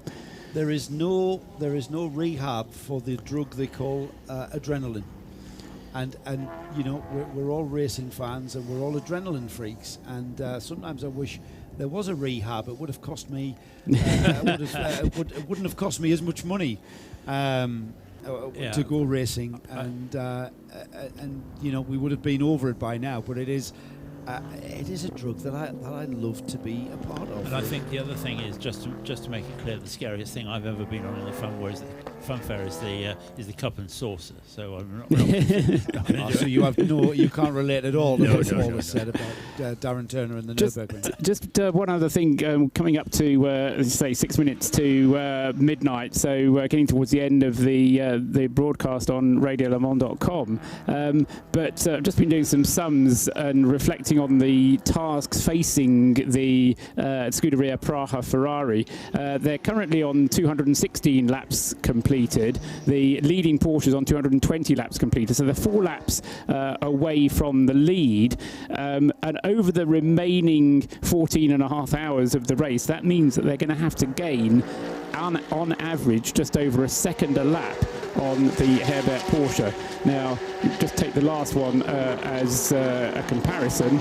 2 minutes 10.4 for Josef Kral, 2 minutes 11.1 for Alfred Renauer. That's not a second. It's not even a second. So the disappointment we saw from Matteo Malicelli when we heard from him when he was talking to Nick a few moments ago, or a little half an hour or so ago, is the very fact that even though they have a faster car, it's not that much faster that they're going to be able to catch an untroubled Herbert Porsche. But that's assuming that the Herbert Porsche is untroubled, of course. The key word there is untroubled. Yes, exactly. So that's why the racing keeps your attention, and you just want to stay on top of it. Another point to make that I just love about this race: we've got Porsche in the lead, we've got an Audi in second place, we've got a Ferrari in third place, and then 2 Mercedes fourth and fifth. So we've got the variety in there as well in the battle for the overall positions. As far as TCR class is concerned, we've got the Seat Leon leading the TCR class, but then the 2 Audi RS3 LMS cars running in second and third in the TCR class cars. So that's nice to see as well. Yes, it is, and I do love that diversity of the field.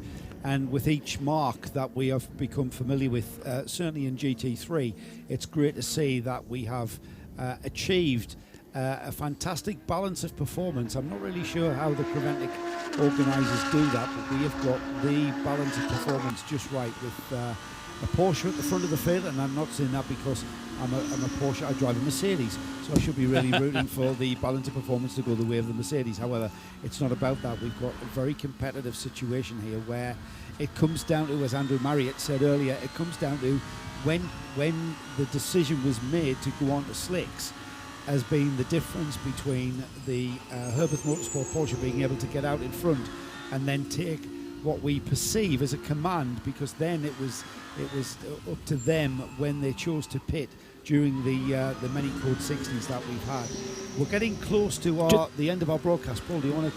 Yeah, just very quickly on that though, because we heard from Jamie Campbell-Walter a few moments ago, and as Nick said, you know, they had this 17-lap delay, and they are 17 laps behind. They would be on the lead lap with the leading Porsche, so we'd have another Mercedes right up there with the lead Porsche, had it not been for that problem that they'd had earlier on. Yeah, that is an interesting point, and a point well made. We'll continue to monitor Nicholas Manassian's progress. I'll say Nicholas Manassian, he's the driver currently plugged into the number 31 Rofco Racing Mercedes. At the moment though, Alfred Rinauer in the Herbert Motorsport Porsche leads from Conor De Filippi. He's got a lap, just under 2 laps. That might have become 2 laps in the course of our conversation. I think it remained at just under 2 laps, the lead between first and second. Josef Kral continues to be the fastest car on the track at the moment in the Scuderia Praha Ferrari, and then in 4th place Alban Veruti in the IDEC Sport Racing Mercedes comes through in 4th. 5th place is the Iraj Alexander David SPS Automotive Mercedes, car 24. Then in 6th place Ingo Vogler in the number 34 car collection Audi. He is the first in the A6AM class, but he is being challenged in relative terms by the 7th place car, the number 1 of Kenneth Heyer. That's the Hofer Racing Mercedes in 7th overall, 2nd in the AM class. 8th is the A6 Pro class Renault, the Renault RS01 of GP Extreme. Bassan Confley is at the wheel of that, and then is the 991 car of the Porsche 991 of the Pro Sport Performance Porsche. Joe Foster currently at the wheel of that in the number 85. Rounding off the top 10 is Pierre-Yves Park in the Speed Lover Porsche, our SP2 leader. Our TCR leader comes next in 11th place overall, and that is the number 216, Benny Simonson, Modena Motorsport, Seat Leon.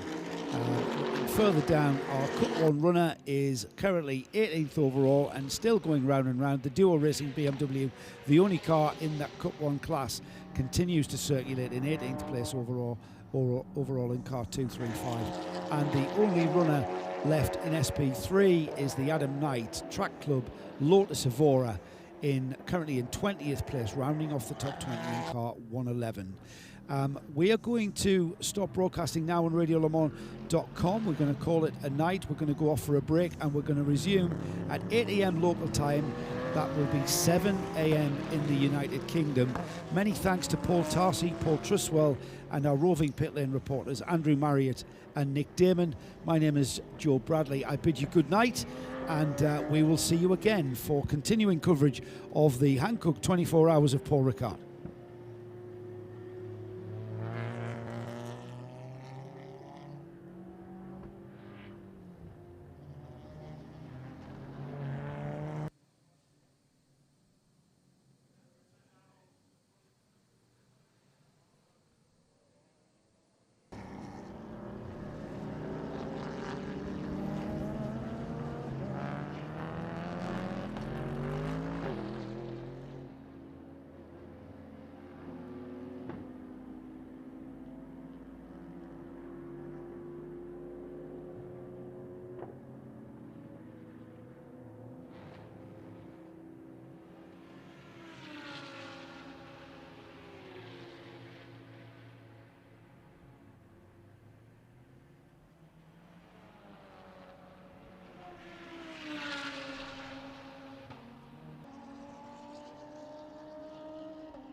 fino, Sebas.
Ja, lass die Arme wachsen.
Ah.